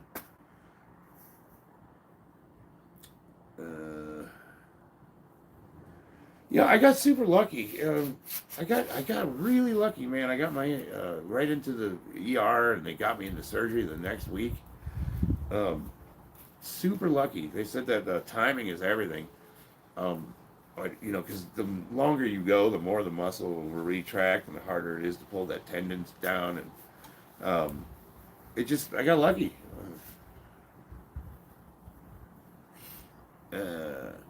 Yeah, right, Ben? Pencil next in the comments. Yeah, dude, that's not my back injury was worse than this. This is annoying. Don't get me wrong. But you know what? That's like, oh, thanks, Jeffrey. Yeah, check my channel. Okay, Jeff, I'm not the kind, I don't think I'm anything that special. Like, at 50 years old, like, if I managed to get a 1,700 pound total, that would put me like #1 in the world. Which I was #1 in the world with a 16:10 that I posted when I turned 50, and that was a competition I trained sick, so I didn't even get a 400 pound bench. Guys that are younger in the open division that are in my same weight class, at the same rank, are posting, 2,200 pound totals. So they're lifting 400 or 500 pounds more than me. But for old farts, so this is where one thing I can say is I'm still pushing enough weight where I can compete with the open division guys in the local meets. The last 3 meets in Vegas, last 2, not 3, I finished as the strongest lifter of the entire competition. Over 100 lifters.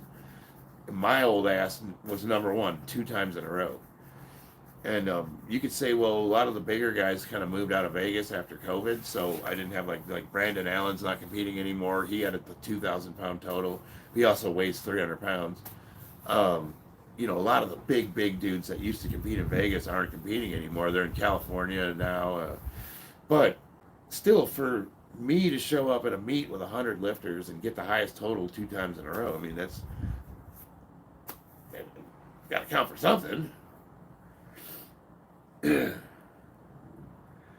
There's nothing wrong with having a pencil neck blada. Yeah, deadlifts.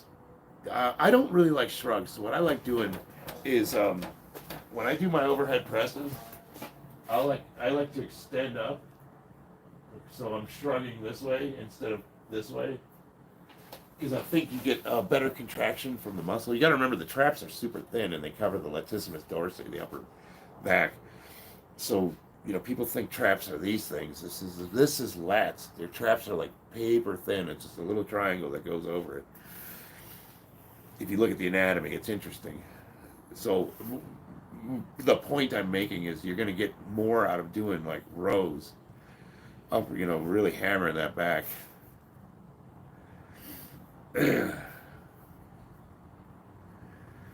I'm 62 and 50. I was doing great. I'm still okay at 62. Hell yeah, Jeffrey. That's what I like to hear. Alex Leonidas. You know what? I can't say anything bad about him except for he's super fucking boring to watch his videos because he's so goddamn monotone and serious.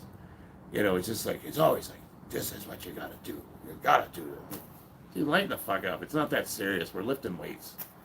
You know what I mean? Like, fucking meathead. Laugh a little. He's always so goddamn serious. Yeah, he acts like he's like a, you know, creating the arc reactor or something. I'm bestowing the secrets of the universe on these people. Like, fucking pick a weight up, put it down, do it again. Go to your tired. Pick a different. Let's see, if you don't want a cyborg arm, don't try to single-handedly battle an entire horde of swarming alien invaders like he did. Yeah, but I do it on the tabletop with dice. You're a beast, bro. Yatharth.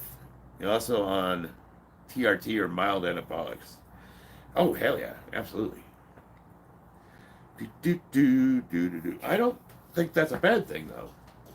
You know what I mean? Like, I wouldn't recommend at the age of 50, you can't be, well, you can. I know guys that are 50 years old that do cycles of steroids, but the risk versus reward becomes a lot higher because the number one killer of men over the age of 40 is high blood pressure. And what's the number one side effect of anabolics? High blood pressure. And it's a slow death. It starts killing your organs. And then forget about like what the compounds do downstream and what they aromatize into, the fact that you're messing with your endocrine system. I mean, there's a litany of things. And steroids will kill you. They will 100% kill you. They are deadly. But, you know, if you use a little bit of common sense and you use a doctor and you get your blood work done and you pay attention to yourself, I think you can use them reasonably risk-free. By that, I mean no higher than taking Tylenol or Motrin. Honestly. I mean, if you look at what Motrin does to your kidneys over time, I think that's worse than what a mild cycle of test is going to do to you. For sure. But there's nothing that's risk-free, essentially. But it's like, you kind of got to like weigh it, you know. I think PED use has become ideological. You know, people have assigned a morality to it, like you're taking meth or cocaine or something. And the fact is, it can do a lot of good for a lot of people, especially men as they age, women as they age, people that are injured. I mean, think about like Peyton Manning when he broke his neck, and in the off season he did cycle of steroids and probably human growth hormone and stem cells. Who knows? With the guy with his money and resources. But are you going to say that that's bad to, use modern medicine to heal yourself? And I disagree with that. I mean, and then you're talking about like quality of life, like sexual dysfunction or virility, your energy levels, depression, and you just aging in general. You waste away. Your number one thing to combat aging is resistance training. And it's like, you're going to tell me is I can still do the things that I love to do at the age of 50, reasonably high level. Yeah, I mean, I'm willing to risk a little bit to do that. To a point, because I don't have a death wish. I want to live a long, healthy life. Who are you and what are you doing? I'm Chuck and I talk. I'm a power lifter. I do a lot of stuff. J Blow has the training. He will strategize Alex using elite tactics. I will say this. Assuming Alex is natural like he claims, he looks great. You are right, man. Using and abusing are two different things. They're not a magic pill. No. They are not a magic pill. I mean, think about, if you look at the aggregate statistics of powerlifters that are on PEDs and powerlifters that are natural, it is generally about a 10 to 13% difference. That's it. Now, 13% is a lot, especially at the higher levels. You know, when you add 13% to a 400-pound bench, what is that? You know what I'm saying? But is it worth the risk if you imagine yourself 15% better than you are right now, looking in the mirror? You're going to take a bunch of drugs and you will get 15% better than you are right now. Are you going to be happy with that? Probably not. So, something's got to go with it. Usually training. And generally speaking, like, what are you training for? You need to identify that first.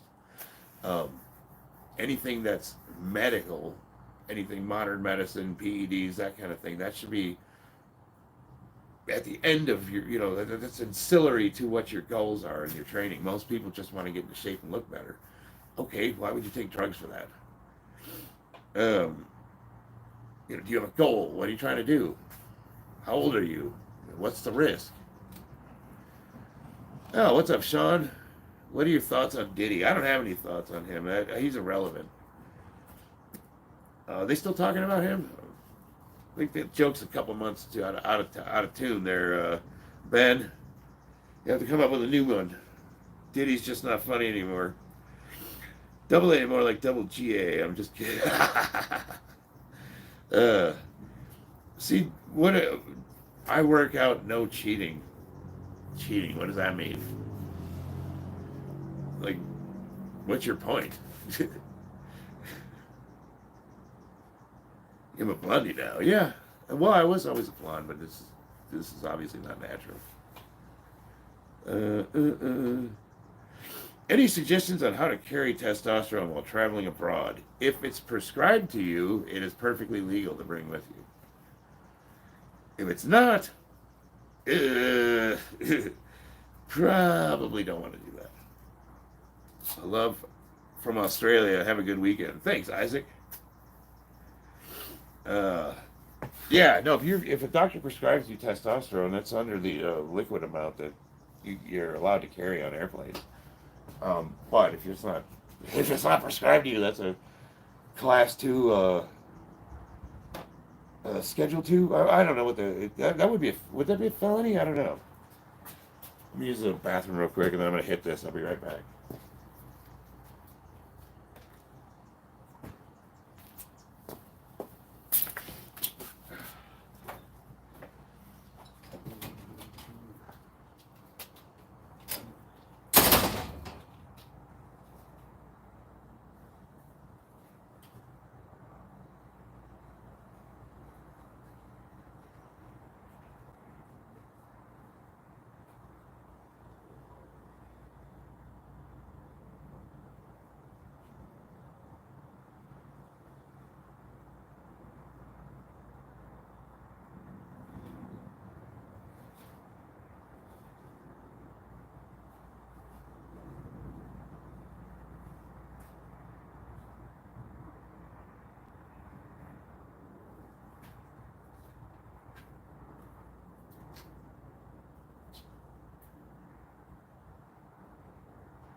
Yeah, right.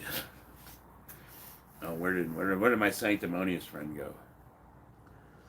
Those weights are made out of styrofoam. No, they're actually they're made out of the women's underwear that I like to wear, and I compressed them and had them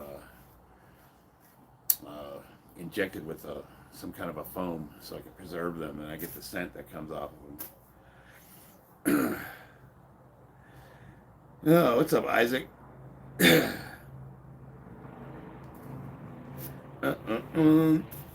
Glad to see you again. Thanks, James.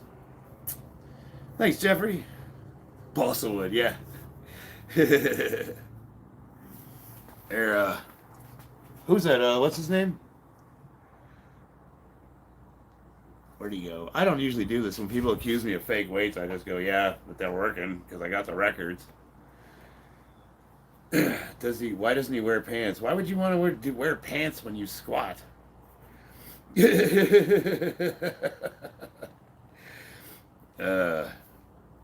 Thanks, Isaac.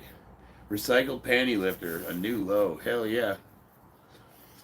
What are your views on NPP and mid-high on TRT? I'm not sure I understand what that means, Yatharth. NPP and mid-high. Or mild high? I don't understand. I'm not sure what you're asking.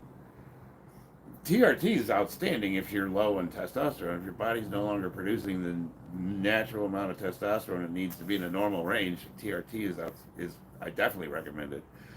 But I don't know what you mean by NPP and mild high. Good job. Mild high. I mean, if you ever tried gamma hydroxybutyrate or HGH? GHB I've tried.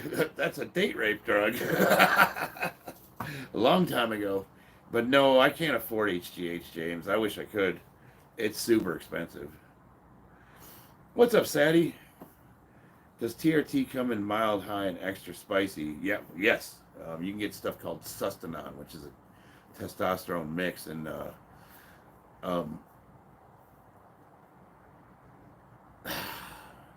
do I recommend it? I mean, no, I recommend just like, there's diminishing returns at a certain point. You don't want to just be blasting testosterone, and the reason why there are steroids as opposed, like the testosterone is the steroid that everything's based off of, and it's what you're ideally trying to break down any chemical that you enter in your body is supposed to become bioavailable testosterone, and it's because of your body's inability to one-to-one use testosterone. So they're always looking for ways to make. There's something. No, that's not right either. So I got my biology hat on here. I mean, it is right in the most basic sense. But there's taking high doses of testosterone is not very efficient, and it's not worth the amount of side effects that come with it after a certain amount. So you're better off, if you're trying to blast testosterone, you're better off using steroids. Now, am I advocating that? Absolutely not. I'm just saying, that's the whole point of them. More efficient ways for the body to use it.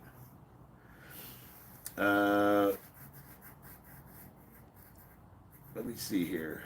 His wife notified him and woke up in his garage.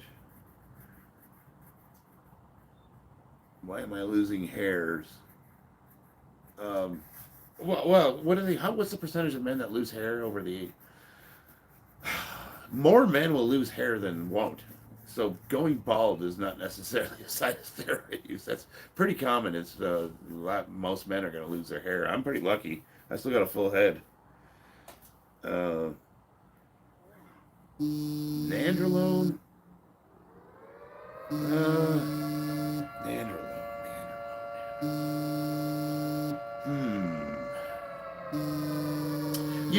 I'll be honest with you, Yatharth. I'm not the guy. I'm not the steroid expert. Obviously I'm not natural, but I go through a doctor, and I take the advice of other people that know what they're talking about. I mean, I just don't know that much about those compounds. I don't have a lot of experience with D-ball. I mean, I've read about it. I do study this stuff. I read papers. I read a lot of scientific papers, just so we can have conversations. But as far as anecdotally, I've never taken D-ball, so I don't know. Hey, babe, just so you know, Chrissy just tried to call me, and I told her to, but she doesn't realize I'm live streaming. Harsh. What are you trying to ask, Harsh? Ghost also spikes GHB like 16 times. People take it for HGH benefits. What are the other purposes? Oh, GHB. Yeah, so GHB. Now, gamma hydroxybutyrate I know a lot about because back in the day when I got out of the Marines, I did a lot of drugs. And GHB was one of them. It's a fun drug, but it's also highly dangerous because you take just a hair too much and you are in la la land. You're gone. And be really careful and don't drink with that stuff. Holy crap, let me tell you. What's up, George? About hair loss. Well, what? So Harsh, I don't understand what you're trying to ask though. You said you're losing hair, right? Let me see. Let me scroll back up. Yeah. The torture and advice is a huge red flag. Let's see. I guess I'm missing the question. Do you have any children? Yes, I have two. Oh, how can you stop hair loss? Well, the only thing I know that is effective for the halting of hair loss is what is that drug called? Propecia or whatever it is. It's like Rogaine. A lot of side effects. It can be really bad for you. It seems like it's a generally toxic substance. I've heard a lot of people like who's the actor with a full head of hair? Christopher Walken. He says Christopher Walken says, so what I like to do is I tug my hair a couple times a day, and then really massage the scalp. Massage it, explore the space.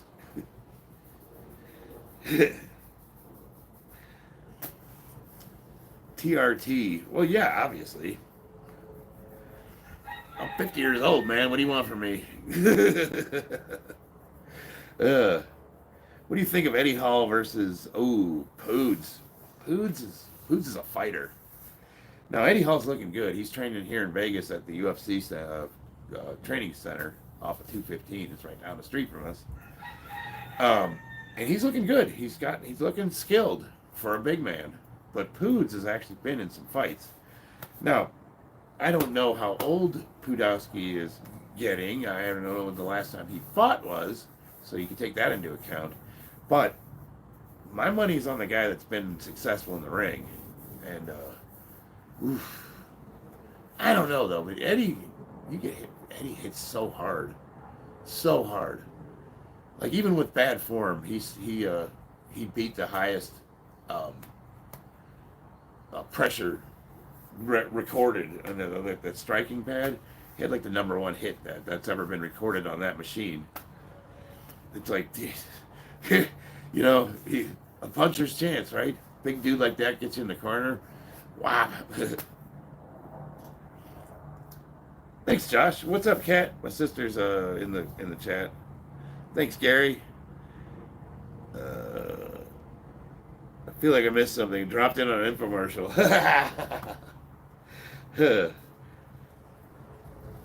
All right. I've been stalling long enough. Let's see if I can do this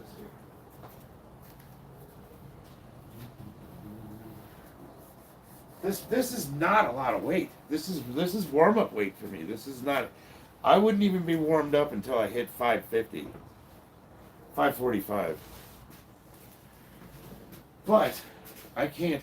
I don't know if I can hold it. That's the problem.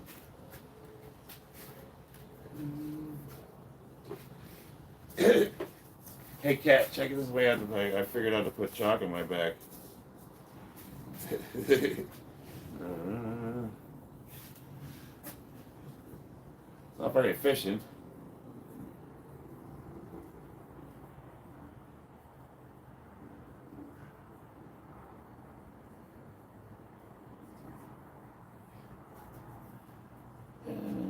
There we go.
Phew.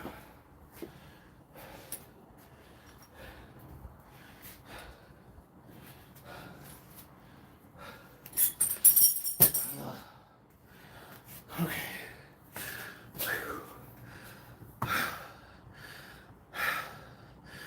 That wasn't too bad. I'm a little weak. I could have. Normally I'm good to like 15 to 20. It's a little slow tempo. Thanks, Double A. I appreciate it. I didn't want to risk anymore because every time I went down, I felt it inching a little. I'm like, ooh.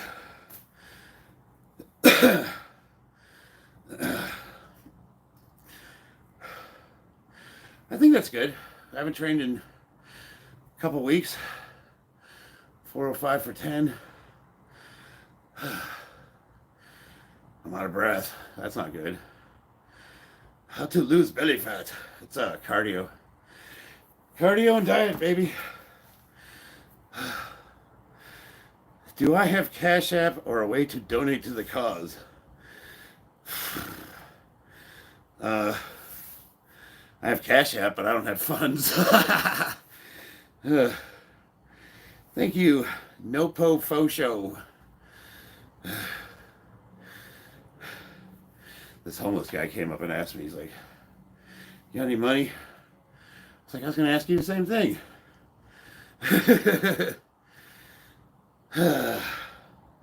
You're 15 and you need motivation.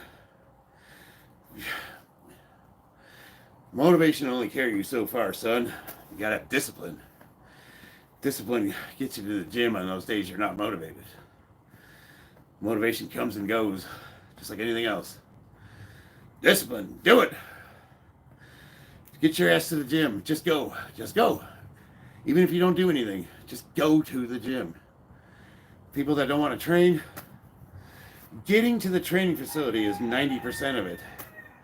A lot of people, once they start moving weights around, they find that they're okay. Just getting your ass over there is a problem. Oh, you want to give me money? Well, I appreciate it, but I mean, I guess YouTube's got this weird little, what is this thing? Show your support for Gen X Power. What happens when I click on this? Super chat. Oh, so you basically pay money to send a message. And you can do, oh, I can do up to $400 or $500. Damn.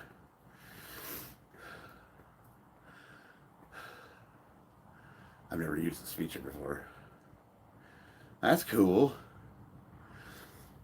But no, I appreciate this. I do appreciate it, but no, we're good, brother. Subscribe to my channel. That's all I need. Did standing shoulder press today with 80-pound dumbbells. Damn, Joey. That's pretty good. 80 pounders? I mean, pressing 80 pounds, it's getting them up. It's getting them into the pressing position. That's the hardest part for most people. Mariana. Deleted by my wife. So I'm going to leave that alone.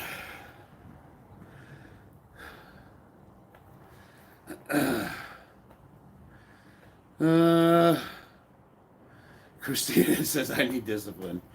No, you babe, I know. We're at a point. She's recovering from surgery as well. And she's not very happy with her physique. You know, I think she looks beautiful. But I get it. I understand. No, babe, so if you deleted it, I'm just gonna subscribe. Thanks for the chat. Thank you, man. I appreciate that.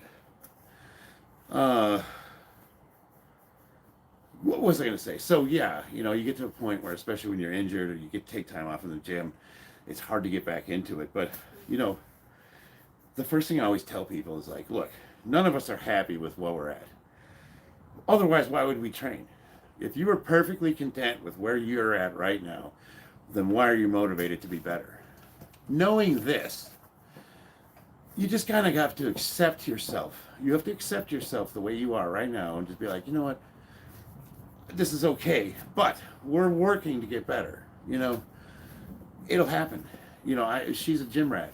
As soon as she starts training, 2 months into it, she's going to be like, oh, what was I even complaining about? I mean, she hasn't trained in how long, babe? And you are still like, you look like you're in better shape than 90% of the women on the planet. She's got good genetics. Damon, you working out? Yeah, yes I am. I just hit that for a set of 10. I'll be honest with you though, I was a little scared. I don't think I'm gonna do it again. I was getting nervous. I didn't feel any pressure, but I felt the weight slipping on my back a little. And I'm like, man, are you ready to blow your surgery for what? What are we doing here? So I'm gonna be done with squats. We'll do some one-legged stuff.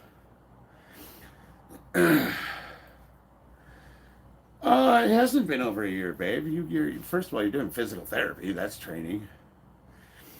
Is 22 set shoulder session good? Too much. No, I don't.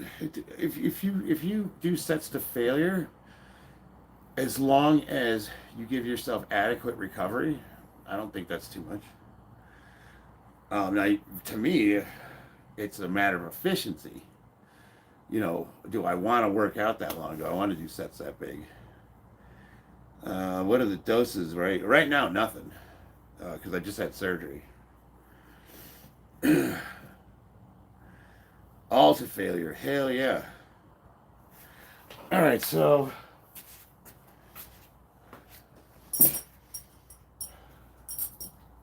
let's do some.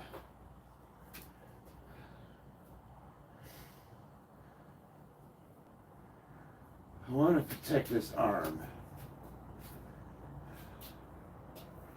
Let's stabilize this. Let me see.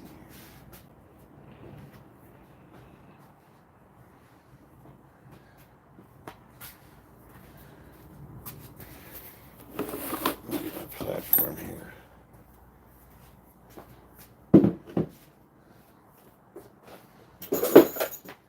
These are oil change wraps. Ow!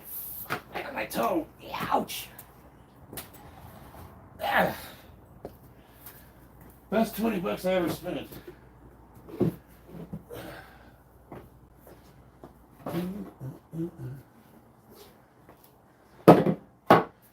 So let me do one-legged squats.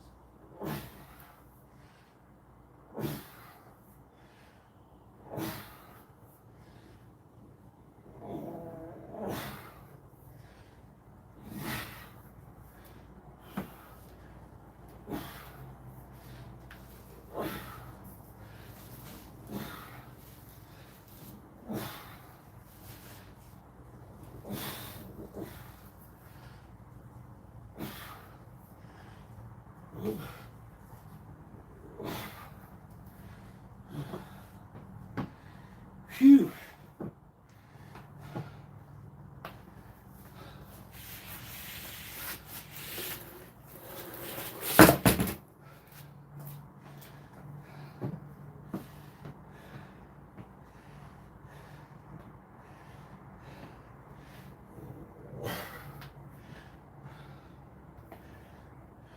You get to see what side you have good balance on.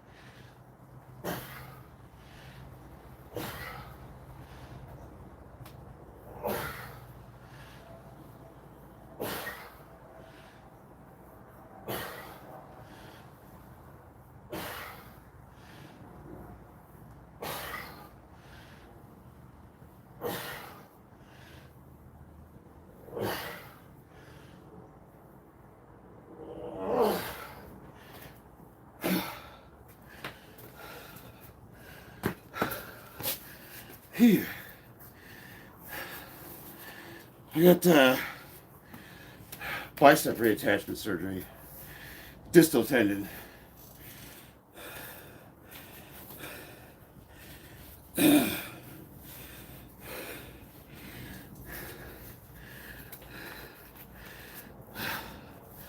Oh, you're talking about your accident, babe?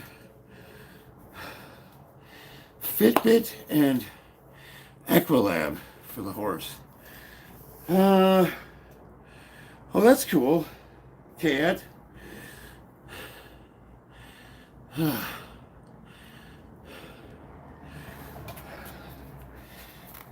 Anybody else in the chat do pistol squats? They do take a little bit of balance. Whew. Isometric push-up holds. Up and down positions. Yeah. Get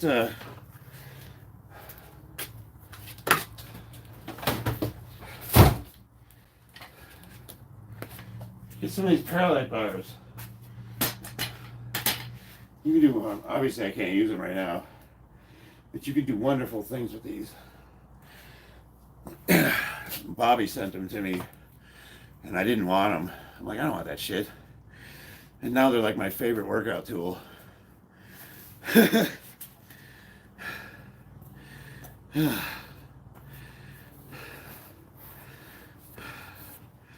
Hack squats are good.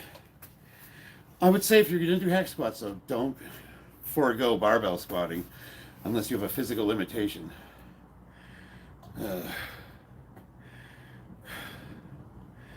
Oh man, the police got your electric scooter. Oh, that's been happening in Vegas a lot, man. Because people were riding them when they're not supposed to, and the cops are cracking down on it. Whew.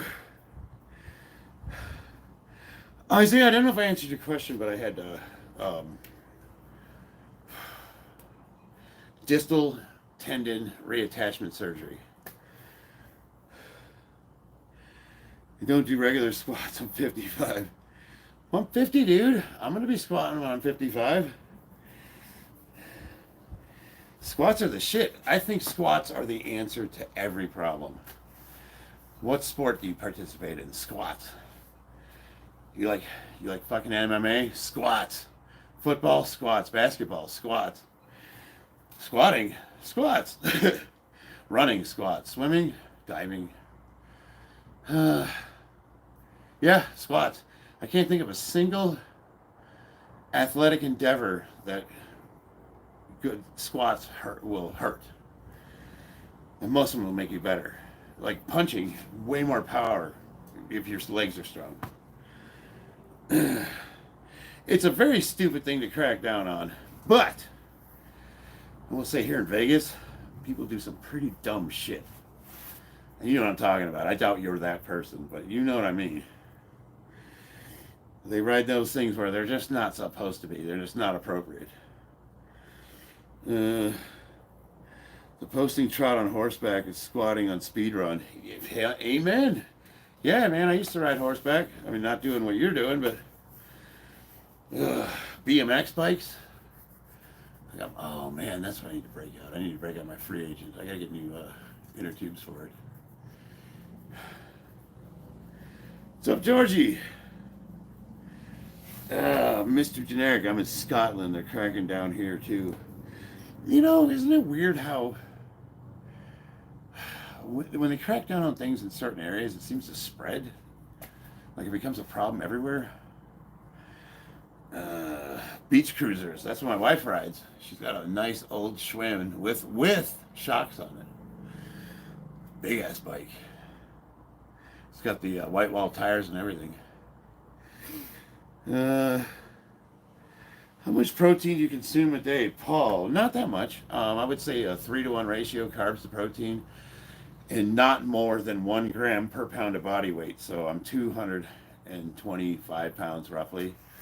So I'm not going to have more than 225 grams of protein. I mean, so if I eat 3 or 4 eggs, how many grams of protein are in an egg? And then I'll have some ice cream, maybe some chicken. I mean, I don't think for maintaining, especially as we get older, that you need nearly as much protein as they try to sell you on. And I think a lot of that has been pushed by the protein manufacturers.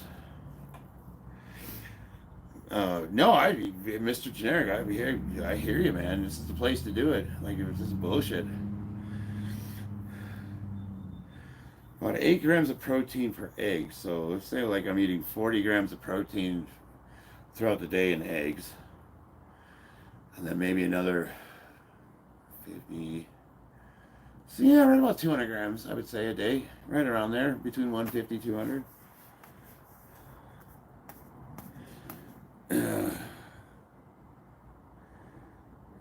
You like the haircut? It's kind of a mess now. Whew. All right. Man, you think squats are hard. These pistol squats are brutal.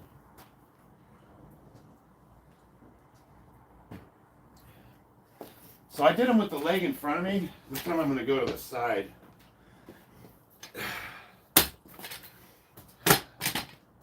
So we're going to come out.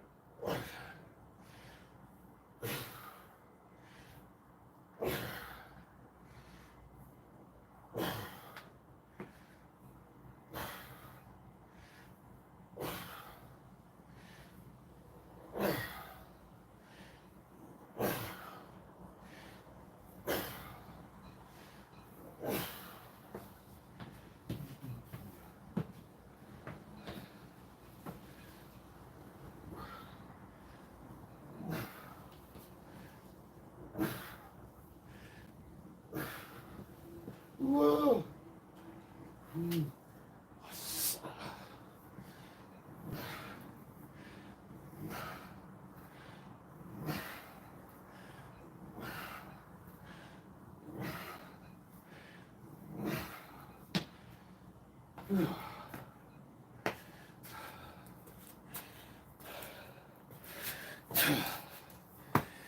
Robo Charlie.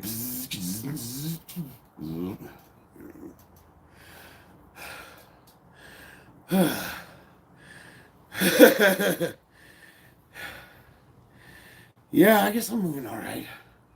This thing's got my arm pinned pretty good, so I can't really screw it up.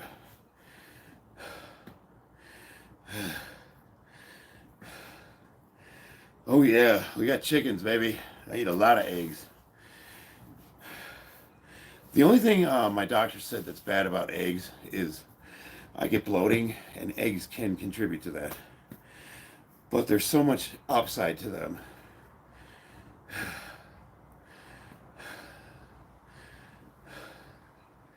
Eggs like Gaston, yeah, right?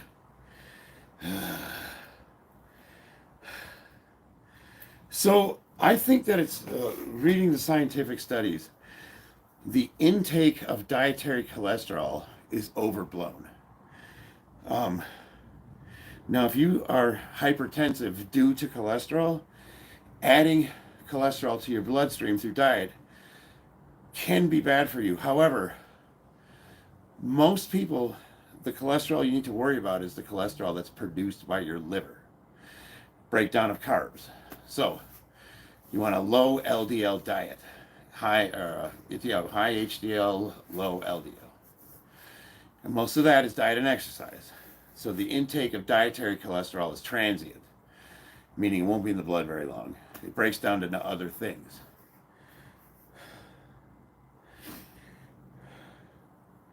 Triglycerides, yes. No, but here's the thing about triglycerides, Jack, is that it's super confusing for most people. Like, how do you avoid them? You know what I mean? For the average person, looking at dietary labels, like, how do you avoid triglycerides? You know what I mean? I love eggs and cheese, man. That's 90% of my diet. So what I do is I take the Jose, what is that brand tortilla chip we eat, love? I take the crumbs out of the bag and I dump them in a bowl and I smash them up to a fine powder and take the egg and dip it in that for seasoning. There's this lightly seasoned tortilla chip we buy. I want to say it's Jose Olay or something. And it is delicious. Oh, hell yeah. Iron Man. Huevos. Chupa mi huevos. I used to do the eggs and cheese. Now I do ketchup or hot sauce. I can't do ketchup, but hot sauce I can do. Pickled eggs are good as long as you know they're pickled. I had a pickled egg on accident, and I was very offended. If you know beforehand you're eating a pickled egg, it's good to go. Pickled eggs is a crime. We have these pickled duck eggs I bought, and I didn't realize what they were. You're supposed to cut them up and put them in soups, like you udon or ramen. You slice them up, and they're kind of decorative. They look nice. Well, I bit into one. Oh, Lord have mercy. What's up, Far Hang? What's up, my man? So we did pistol squats. We did them from the side. I need another variation. How many days out of the week do you work out? Well, it's been about 2 weeks since I've trained. Well, when I was training, I guess I could do sissy squats. I was like, almost every day I would do something.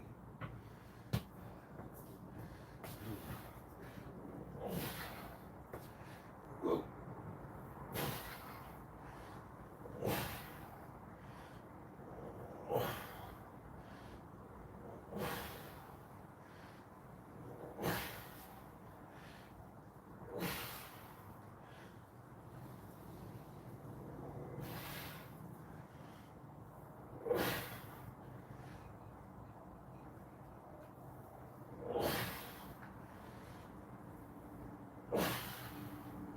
Whoa. This will work on your balance for sure. Whew.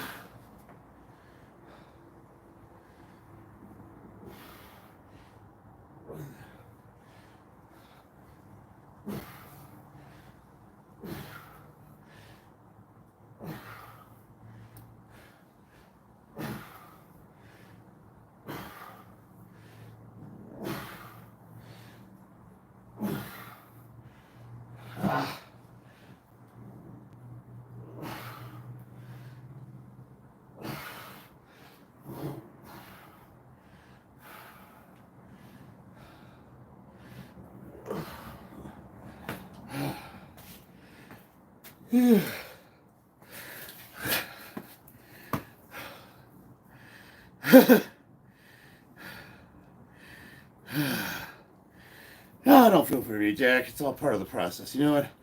Anytime I get injured, I don't really try to get back to where I was.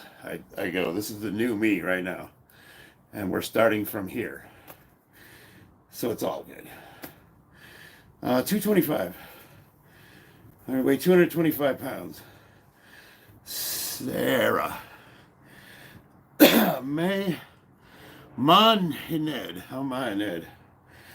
I pretty much snack all day long, but I usually eat around 3,000, 3,500 calories. The advantage of the squat bar bend is that it places the weight forward. So you have the comfort of the bar in a low bar position on your back, but it moves the weight forward like a high bar squat, which sits you upright a little and puts you deeper into the squat, making it more quad dominant. Can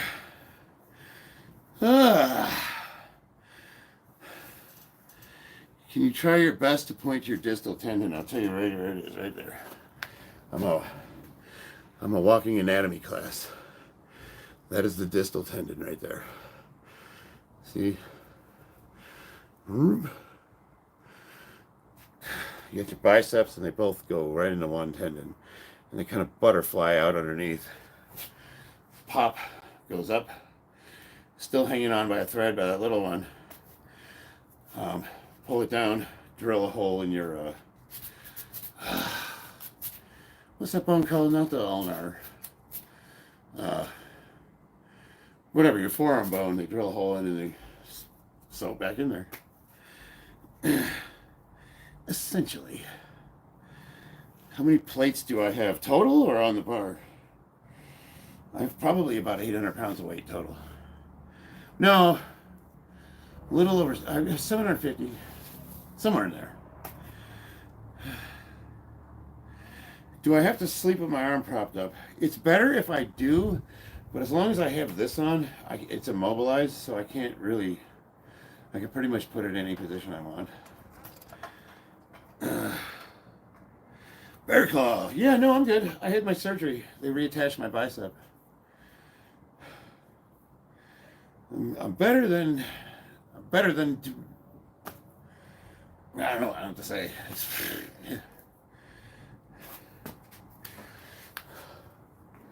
Looks like you do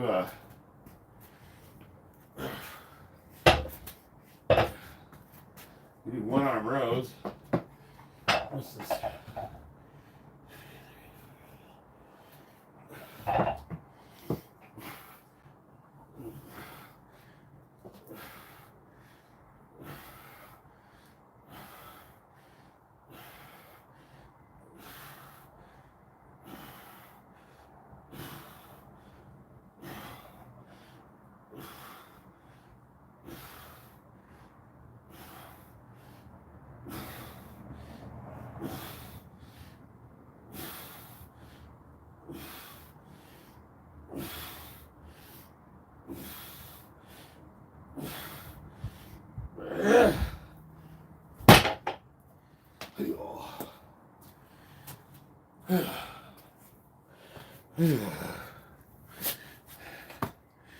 You ever do farmer's carry? Hell yeah.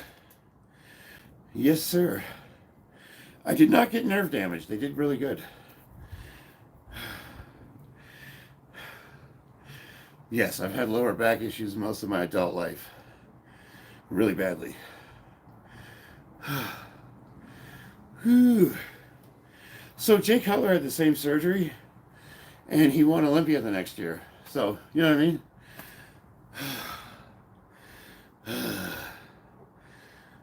Preacher curl, I've seen that. I don't do preacher curls, but I got mine deadlifting.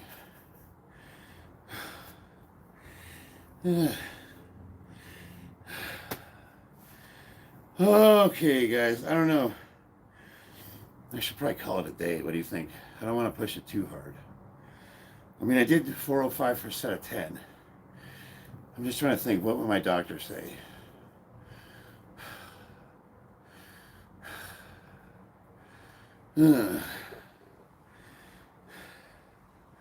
Dorian Yates. I don't know if Dorian did. It wouldn't surprise me, though. It's a super common injury. Especially with PED users. And I mean, it doesn't mean if you did tear it, you are a PED user, but it's the tendency is people that use steroids, the muscles get stronger a lot faster than the tendons. So if they don't do the necessary training to get the tendons, full range of motion, higher rep, nice controlled tempo, there's a tendency they have a higher percentage of injuries compared to their natural counterparts. Oh, can I get my sleeves off with one arm? There we go. Dude, everything's just, okay, it's just a pain in the ass is what it is. It's not too much pain.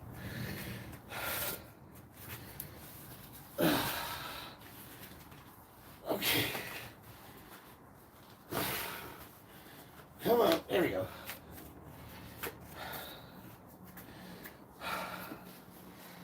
Here you go.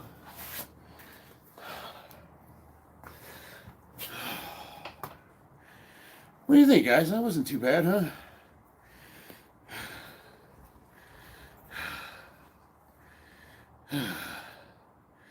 Little pain hurt no one. Hell yeah, I mean, life is pain, right? You either live with it or you die from it.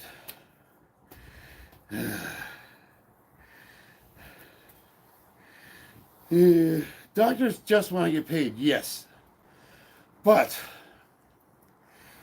it's kind of one of those things, like doctors generally will shy away from training because of liability. No doctor is going to tell you to do weight training because he's not going to be liable for you injuring yourself. So it's good to get the opinion of like physical therapists, the people in the trenches, sports doctors, that kind of thing. Now, I still haven't seen my surgeon yet. So he's going to go through the range of motion. He's going to grade it on how well the surgery went. So, I got to be careful. Like, I can't I really I want to throw more weight on there. I did a set of 10 like it was nothing. Like I could go way heavier. But should I? Like the risk is if the weight slips off my back and I have to brace it with this arm, what could be the potential outcome of that? Is it worth the risk?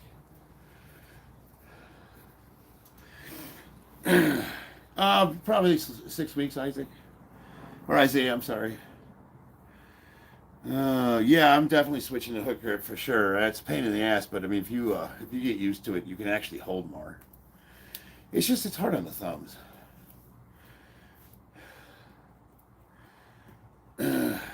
I thought Mike Mentzer. I trained like Mike Mentzer, Joshua B. The only thing Mike didn't have in his program was periodization, and we've added that to ours.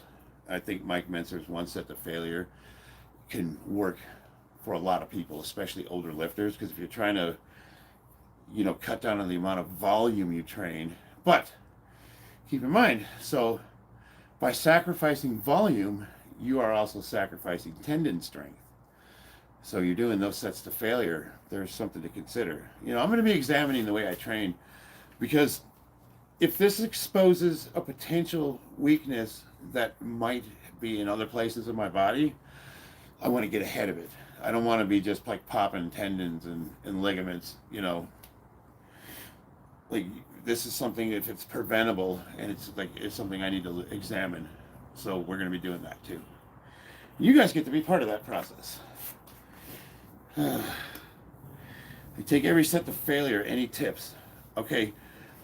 Make sure you're rotating your percentage of your 1 rep max. Meaning, let's say this week you did bench press and you did 80% of your 1 rep max for 3 reps. Next week, do 75% of your 1 rep max. That's 5-6 reps. The week after that, do 95% of your 1 rep max. Maybe that's a double. Rotate the rep ranges. And then make sure you're adding tempo to your lifts. Nice slow 1, 2, 3, boom. 1, 2, 3, boom. Full range of motion if possible. I know it's hard for some of us. It's hard for me to go ass to grass when I'm squatting heavy.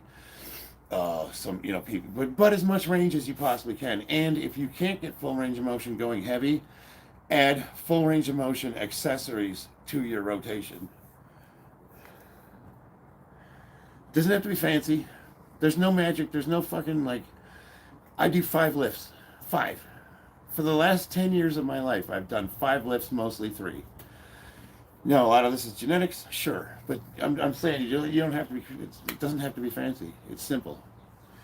You just got to bring some intensity. I'm doing all right, Dave. I feel a little better now that I've put some weight on my back. Long length partials are the shit. I do like lengthened partials too, though. I like to pepper them in. Been plateau with heavy weights back to back. Well, what we're talking about, Brian, is what can push you over that. Like if you got guys that are near their genetic potential and they're looking to, push past that plateau, lengthened partials and extended range of motion lifting as an accessory can help push you past that plateau. Anytime somebody's stuck at a weight, I tell them drop the weight and focus on PRing your rep ranges for a month. So if you're stuck at 400 pounds on the bench, 400 next week, you just can't put 405. You just keep trying to put 405 on there. You just can't do it. Drop to 385, work on that rep range. Drop the weight, increase the reps for 3-4 weeks, and then deload. Take a fucking week off and don't touch the barbell. And then try to PR, see what happens. Right now, I don't know what my max bench is, David. I did 100-pound dumbbells in the gym the other day with one arm. Which is hard because you got to balance yourself. I was like, oh. You stick one leg way out. Oh. It's more of an ab workout, really. But the most I've ever benched on or off the platform was 425 pounds. With a slingshot, I almost hit 500, but I didn't get it locked out. Damn, I was close, though. I hardly changed my routine since I started 3-4 years ago. You don't need to change your routine. All you got to really, as long as you're meeting progressive overload, you can run into, what do they call that? Motor pattern issues, where you're doing the same movement, repetitive motion stress, the same movement over and over again. But that can be mitigated by like switching your grips up a little, or switching from the cambered bar to the Swiss bar, where you supinate your grip when you bench. You know what I mean? Just like changing little things like that is enough variation to overcome repetitive motion strains. That and a lot of stretching afterwards. 390 with a sling, nice. You ever heard of a 29-year-old with low testosterone? Yes, absolutely. It's not as unusual as you would think. Let's see. Post-military, many ranges are in the red. Wondering if I should ask the VA doc for hormones or just try to fix it naturally. No, go to the VA. Get it on paper. It sounds to me like you have a disability claim coming. You did the time. Now you're just holding them to their end of the bargain. And once you get it on paper and you have the condition, you can then take your hard-earned money to a sports clinic where they can more appropriately treat you, because the VA will only prescribe you enough to get you in a normal man's range, which is like, but if you want to get a little extra, you know what I mean? Like, you have to go to a hormone clinic for that. But the VA will get you on point. They will treat you. And you can add that as a claim, because that sounds to me like it's definitely service related. I mean, 100%. Did you serve overseas? Afghanistan, Iraq? Either of those? What's up, Baja? What exercise should I do to correct imbalance in the chest? Barbell. Barbell's correct imbalance is full range of motion, slow tempo. Because whatever your weak side is, when you're pressing with a barbell, it will catch up to the strong side, because the strong side can only push as much as the weak side. So doing barbell workouts will fix imbalances. I'm not trying to be inconsiderate. Can you do the competition? Oh, what competition? No, I dropped out. No. Oh, you're talking about the meet I was supposed to compete at? No, I dropped out. I probably could have, but I didn't see the point in it, because if I wasn't going to beat the national records, then I was just wasting my time, because I already have I've already got a total posted for the age 50, and I'm already qualified to compete at Worlds and Nationals. So, I mean, it would have been risking more injury for nothing. But it really did bum me out, if for no other reason than it's like,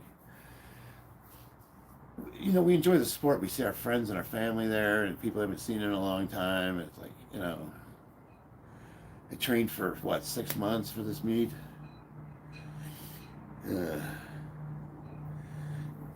Let's see, Baja. Let's see. What do you do for your upper chest? I don't really do anything for upper or lower chest. That's mostly genetic. So really, if you want to maximize your chest, you need to stretch it. Don't think about doing declines or inclines. Think about getting the entire range of motion, stretching it out, because that's where you're going to get the most hypertrophy. And then you want to, of course, go through the full range of motion. You want to contract that sucker at the end. You're going to get a lot more out of that than you are if you're just like trying to target specific areas of the chest.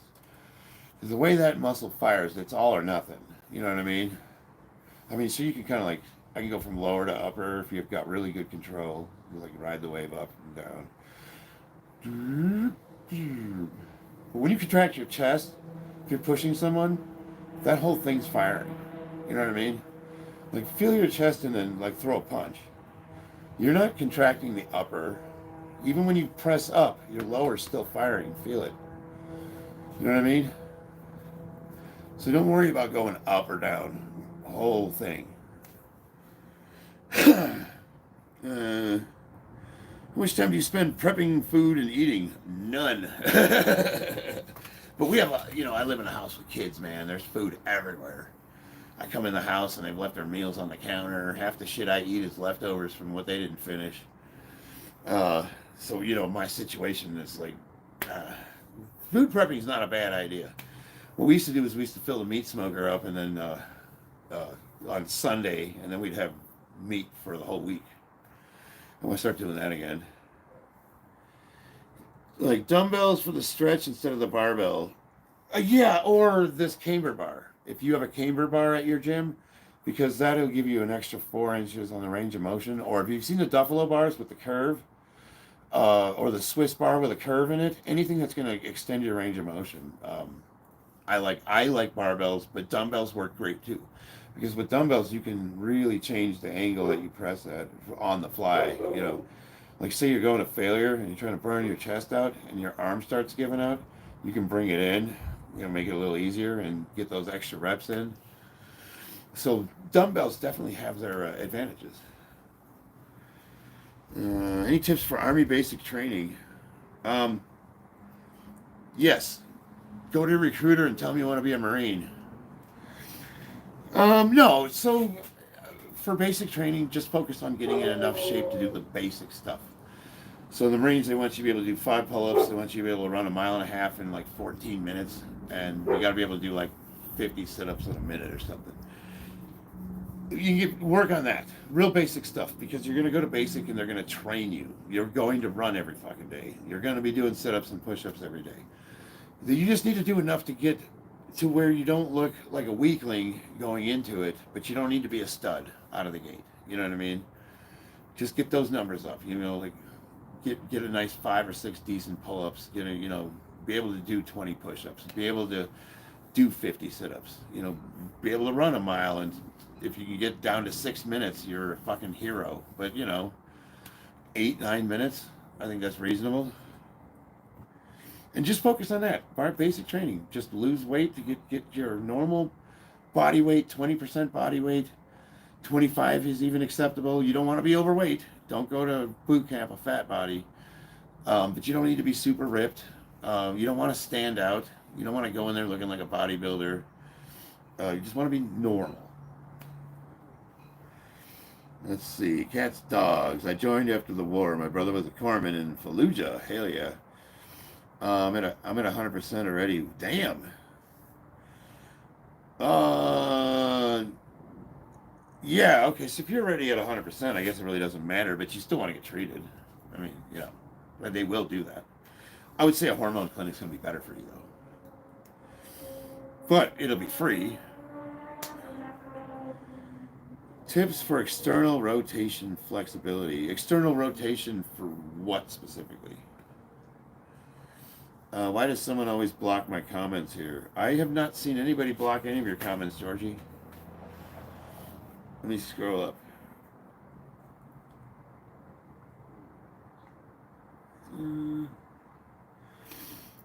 George, well, no, that's not blocked. That's not blocked. You love eggs. Nice haircut. Beach cruisers are just for girls. I disagree with that, but yeah. I don't see any of your comments blocked. I mean, now there are certain words that YouTube will block automatically. So, I'll be curious what I have a list of words that I have on there that get blocked automatically, and I'm not telling you what they are either. You trying to talk shit?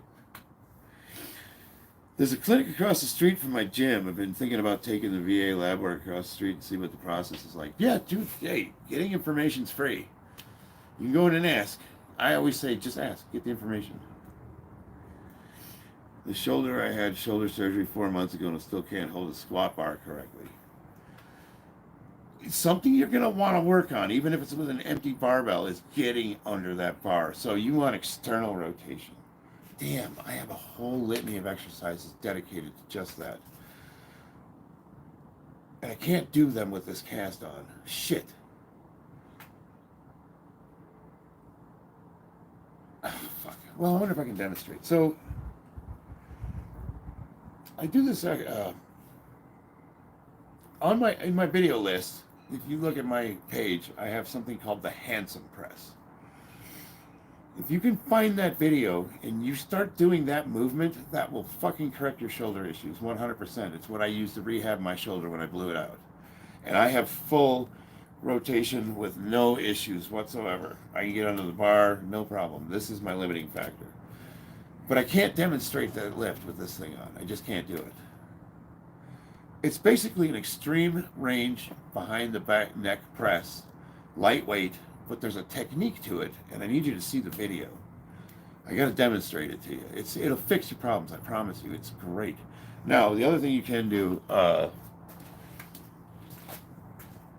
one thing when I'm getting under the squat bar, I'll do it with both hands, but when I get under, I try to come up as much as I can. I'm keeping my palms straight. Can you imagine both arms like this? And I'll hold that for 15 seconds. So that's pressing these arms back like this. And then, where's my bands?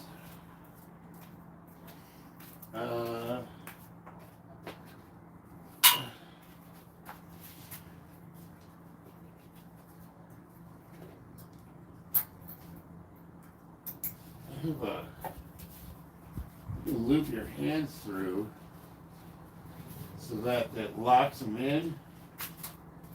There's a long press I like to do where I supinate my grip and I let the weight stretch me, and then I pull it all the way through like a face pull in a full rotation.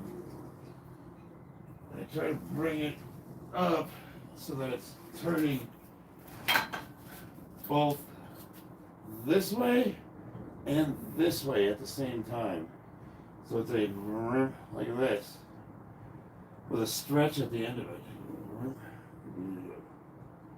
And you can do that with a band. But you really want to, I mean, I'm assuming you got like crusties in your labrum, maybe, it sounds like. Or it could be the collarbone joint. Either one. The handsome press, yes. I know it sounds retarded, but trust me, it'll fix your shoulders. Hope you heal good, Ripper. Thank you. I can't tell you the words I use because YouTube will block the comment. Is this stuff superior to pull-ups? No, I love pull-ups. The biceps doing okay. I got the surgery done. Now I'm in this thing. Posterior labrum surgery. Yeah, so your big thing is you want to get rotation in it, but through the whole range of motion. So it's almost like I'm circling. The Arnold press is pretty good for that too. I'm going to see if I can do a one-arm pull-up. Earlier I couldn't do it, but I'm going to give it another go.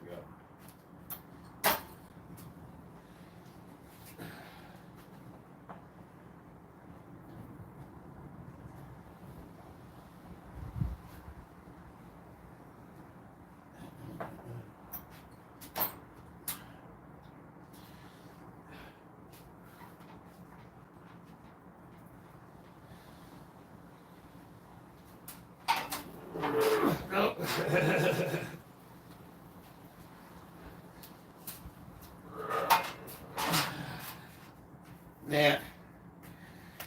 Maybe I'll start doing negatives. Wouldn't it be cool if I could do a one-arm pull-up?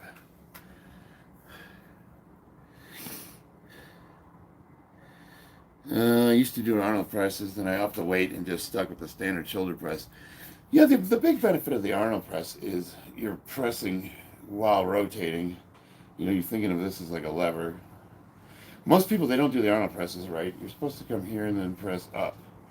So it's going to be like a U. Zoop.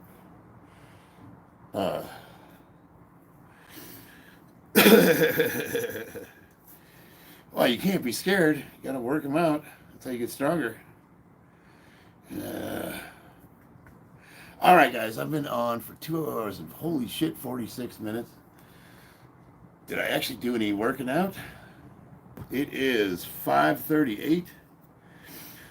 I'm going to try to entice my wife into watching anime. What's for lunch? Yeah, I'm not sure yet. Last year I'm hungry though.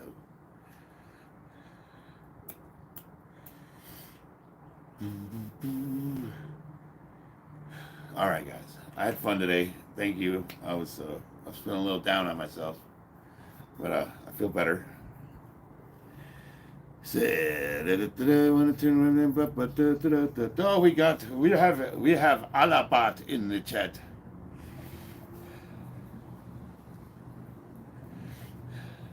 That Mohammed feller, he likes some little girls, don't he?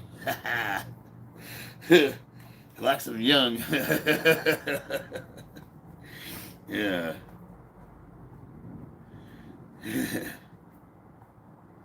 All right, guys. I reckon I'll see you later. I want to demonstrate it to you so bad, but I really need my both arms to do it. But I have it on video, and it worked. It worked great for me. It worked. That's literally how I rehabbed my shoulder. I tore that sucker. My whole arm turned purple. It took me 6 months, and I was back to pressing 400 pounds. Just doing that press as an accessory. So, I mean, and if anything, it'll definitely extend your range of motion. You'll be able to get those arms under that barbell. All right, y'all. I love y'all. I'll see you on the battlefield. Do, do, do, do, do.